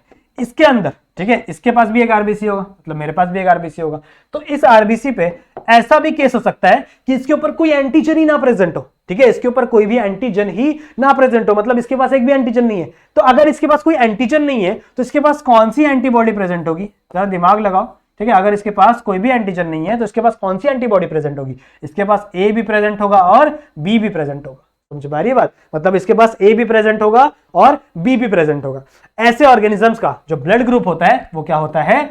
ओ। ठीक है, समझ में आ रही बात? मतलब जिनके पास ओ ब्लड ग्रुप है, जिनका ओ ब्लड ग्रुप है, उनके पास कोई भी एंटीजन प्रेजेंट नहीं है और एंटीबॉडी दोनों प्रेजेंट है। ठीक है, अगर जिसका ब्लड ग्रुप ए बी है, मतलब उसके आरबीसी के ऊपर ए एंटीजन भी है, बी एंटीजन भी है, तो उनका ब्लड ग्रुप क्या होगा? ए बी, और उनके पास कोई भी एंटीबॉडीज प्रेजेंट नहीं होगी। समझा? ठीक है, लास्ट एक फैक्टर है, दैट इज अब आप लोग बोल रहे हो कि सर ए बी बोल रहे हो, आप ए बोल रहे हो, बी बोल रहे हो, तो पॉजिटिव कहां है? डॉक्टर ने बोलते हैं यार ए पॉजिटिव बी पॉजिटिव, तो पॉजिटिव क्या होता है? तो वही मैं आप लोगों को बताऊंगा, जिसको हम लोग पढ़ेंगे आरएच फैक्टर में। ठीक है, आरएच फैक्टर क्या होता है? ठीक है, आरएच फैक्टर भी एक टाइप के एंटीजन ही होते हैं। ठीक है, आरएच फैक्टर भी क्या होते हैं? एक टाइप के एंटीजन ही होते हैं। ठीक है, इनको डी एंटीजन भी कहा जाता है, डी एंटीजन भी कहा जाता है। ठीक है, सबसे पहले इसको डिस्कवर किसने किया था? इसको लैंडस्टेनर और वीनर ने डिस्कवर किया था 1940 में। ठीक है, किसके अंदर डिस्कवर किया था? तो एक बंदर के अंदर डिस्कवर किया था, जिसका नाम था रीसस मंकी। ठीक है, जिसका नाम क्या था? रीसस मंकी, और ये रीसस से ही आरएच आया हुआ है यहाँ पे। ठीक है, इस रीसस नाम से ही क्या आया हुआ है? आरएच आया हुआ है। तो जब ये इस मंकी के ब्लड को ऐसे टेस्ट कर रहे थे, तो उन्होंने क्या देखा कि यार इसके ऊपर एक और प्रेजेंट है, मतलब कुछ ऐसे मंकीज हैं जिनके ऊपर एक और एंटीजन प्रेजेंट है। ठीक है, जिनके ऊपर क्या प्रेजेंट है? एक और एंटीजन प्रेजेंट है। उस एंटीजन को इन्होंने नाम दे दिया, दैट इज आरएच फैक्टर। ठीक है, उनके ऊपर क्या नाम दे दिया? That is RH factor. और ये जो एंटीजन होते हैं ना, ये दूसरे एंटीजेंस के साथ भी हो सकते हैं और उनके अकेले भी हो सकते हैं। ठीक है, मतलब फॉर एग्जांपल कि कोई एक ऐसा आरबीसी है, ठीक है, कोई एक ऐसा आरबीसी है, अब इस आरबीसी के ऊपर क्या लगा हुआ है? फॉर एग्जांपल ए एंटीजन लगा हुआ है। ठीक है, इसके ऊपर क्या लगा हुआ है? ए एंटीजन लगा हुआ है।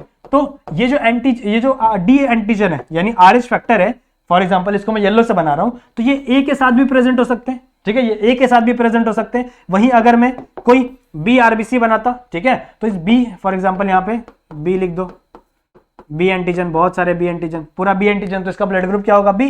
तो ठीक है, इसके साथ भी, ठीक है, इसके साथ भी यहां पे आरएच फैक्टर प्रेजेंट हो सकते हैं। तो इन्होंने क्या देखा कि कुछ ऑर्गेनिजम्स में, ठीक है, कुछ ऑर्गेनिजम्स में ये प्रेजेंट है और कुछ में ये प्रेजेंट नहीं है। ठीक है, कुछ में ये प्रेजेंट है और कुछ में ये प्रेजेंट नहीं है। तो इन्होंने क्या बोला कि जिन ऑर्गेनिज्म के अंदर, ठीक है, जिन ऑर्गेनिज्म के अंदर आरएच फैक्टर प्रेजेंट होगा, ठीक है, जिन ऑर्गेनिजम्स के अंदर आरएच फैक्टर प्रेजेंट होगा, उसे हम लोग किससे दिखाएंगे? दैट इज पॉजिटिव से।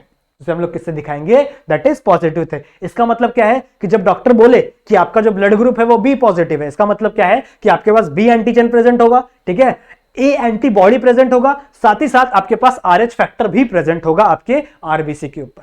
समझ में आया? ठीक है, यदि आपको डॉक्टर बोले कि आपका जो ब्लड ग्रुप है वो ए बी नेगेटिव है, ठीक है, वो क्या है? A B negative. इसका मतलब क्या है कि आपका जो आपका आरबीसी है उसके ऊपर ए एंटीबॉडी और बी एंटीबॉडी एंटीजन दोनों प्रेजेंट होगा, ए एंटीजन और बी एंटीजन दोनों प्रेजेंट होगा, साथ ही साथ आपके पास कोई भी एंटीबॉडी नहीं होंगे, साथ ही साथ आपका ए बी नेगेटिव है ना, तो आपके पास आरएच फैक्टर भी प्रेजेंट नहीं होगा। ठीक है, समझ में आया इतनी बात?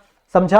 अब ये इतना ज्यादा यूजफुल क्यों? देखो, आरएच फैक्टर की वजह से भी बहुत सारे डिजीजेस से हम लोग बच सकते हैं। ठीक है, बहुत सारे बीमारियों से हम लोग बच सकते हैं। जिसके पास आरएच फैक्टर होता है, दैट इज जिनका ब्लड ग्रुप पॉजिटिव होता है, उनको बहुत ज्यादा एडवांटेज होता है बहुत सारे डिजीजेस में। ठीक है, तो एक बीमारी होती है जो इससे रिलेटेड है, जिसको मैं आप लोगों को बताना चाहता हूं, दैट इज इरिथ्रोब्लास्टोसिस फ्यूटेलिस। ठीक है, इरिथ्रोब्लास्टोसिस फीटेलिस, ठीक है, ऐसा बोल सकते हैं हम लोग। तो ये बीमारी में होता क्या है? देखो, फॉर एग्जाम्पल कि एक मदर है, ठीक है, फॉर एग्जाम्पल एक मदर है जो जिसके पेट में, ठीक है, जिसके स्टमक में, वूम्ब में अभी एक बेबी है, ठीक है, एक फीटस है, हम लोग ऐसा बोल सकते हैं। ठीक है, तो एक मदर है जिसके वूम्ब में क्या है? फीटस है। अब वो जो मदर है ना, ठीक है, वो जो मदर है ना, वो क्या है? आरएच नेगेटिव है। ठीक है, हम लोग क्या बोल सकते हैं? वो नेगेटिव है, मतलब उसके पास आरएच जो फैक्टर है वो प्रेजेंट नहीं होगा। लेकिन अगर उसके पेट में जो, उसके वूम्ब में जो बेबी प्रेजेंट है ना, उसके ब्लड में, ठीक है, अगर आरएच फैक्टर प्रेजेंट होगा, अगर आरएच फैक्टर क्या होगा? प्रेजेंट होगा, तो जो फीमेल, अब देखो आरएच फैक्टर है, ठीक है, अब बेबी का ब्लड है और मम्मी का ब्लड है, तो वो एक दूसरे क्या हो रहा है? एक दूसरे से दूसरी जगह जा रहा है। समझ में आ रही बात?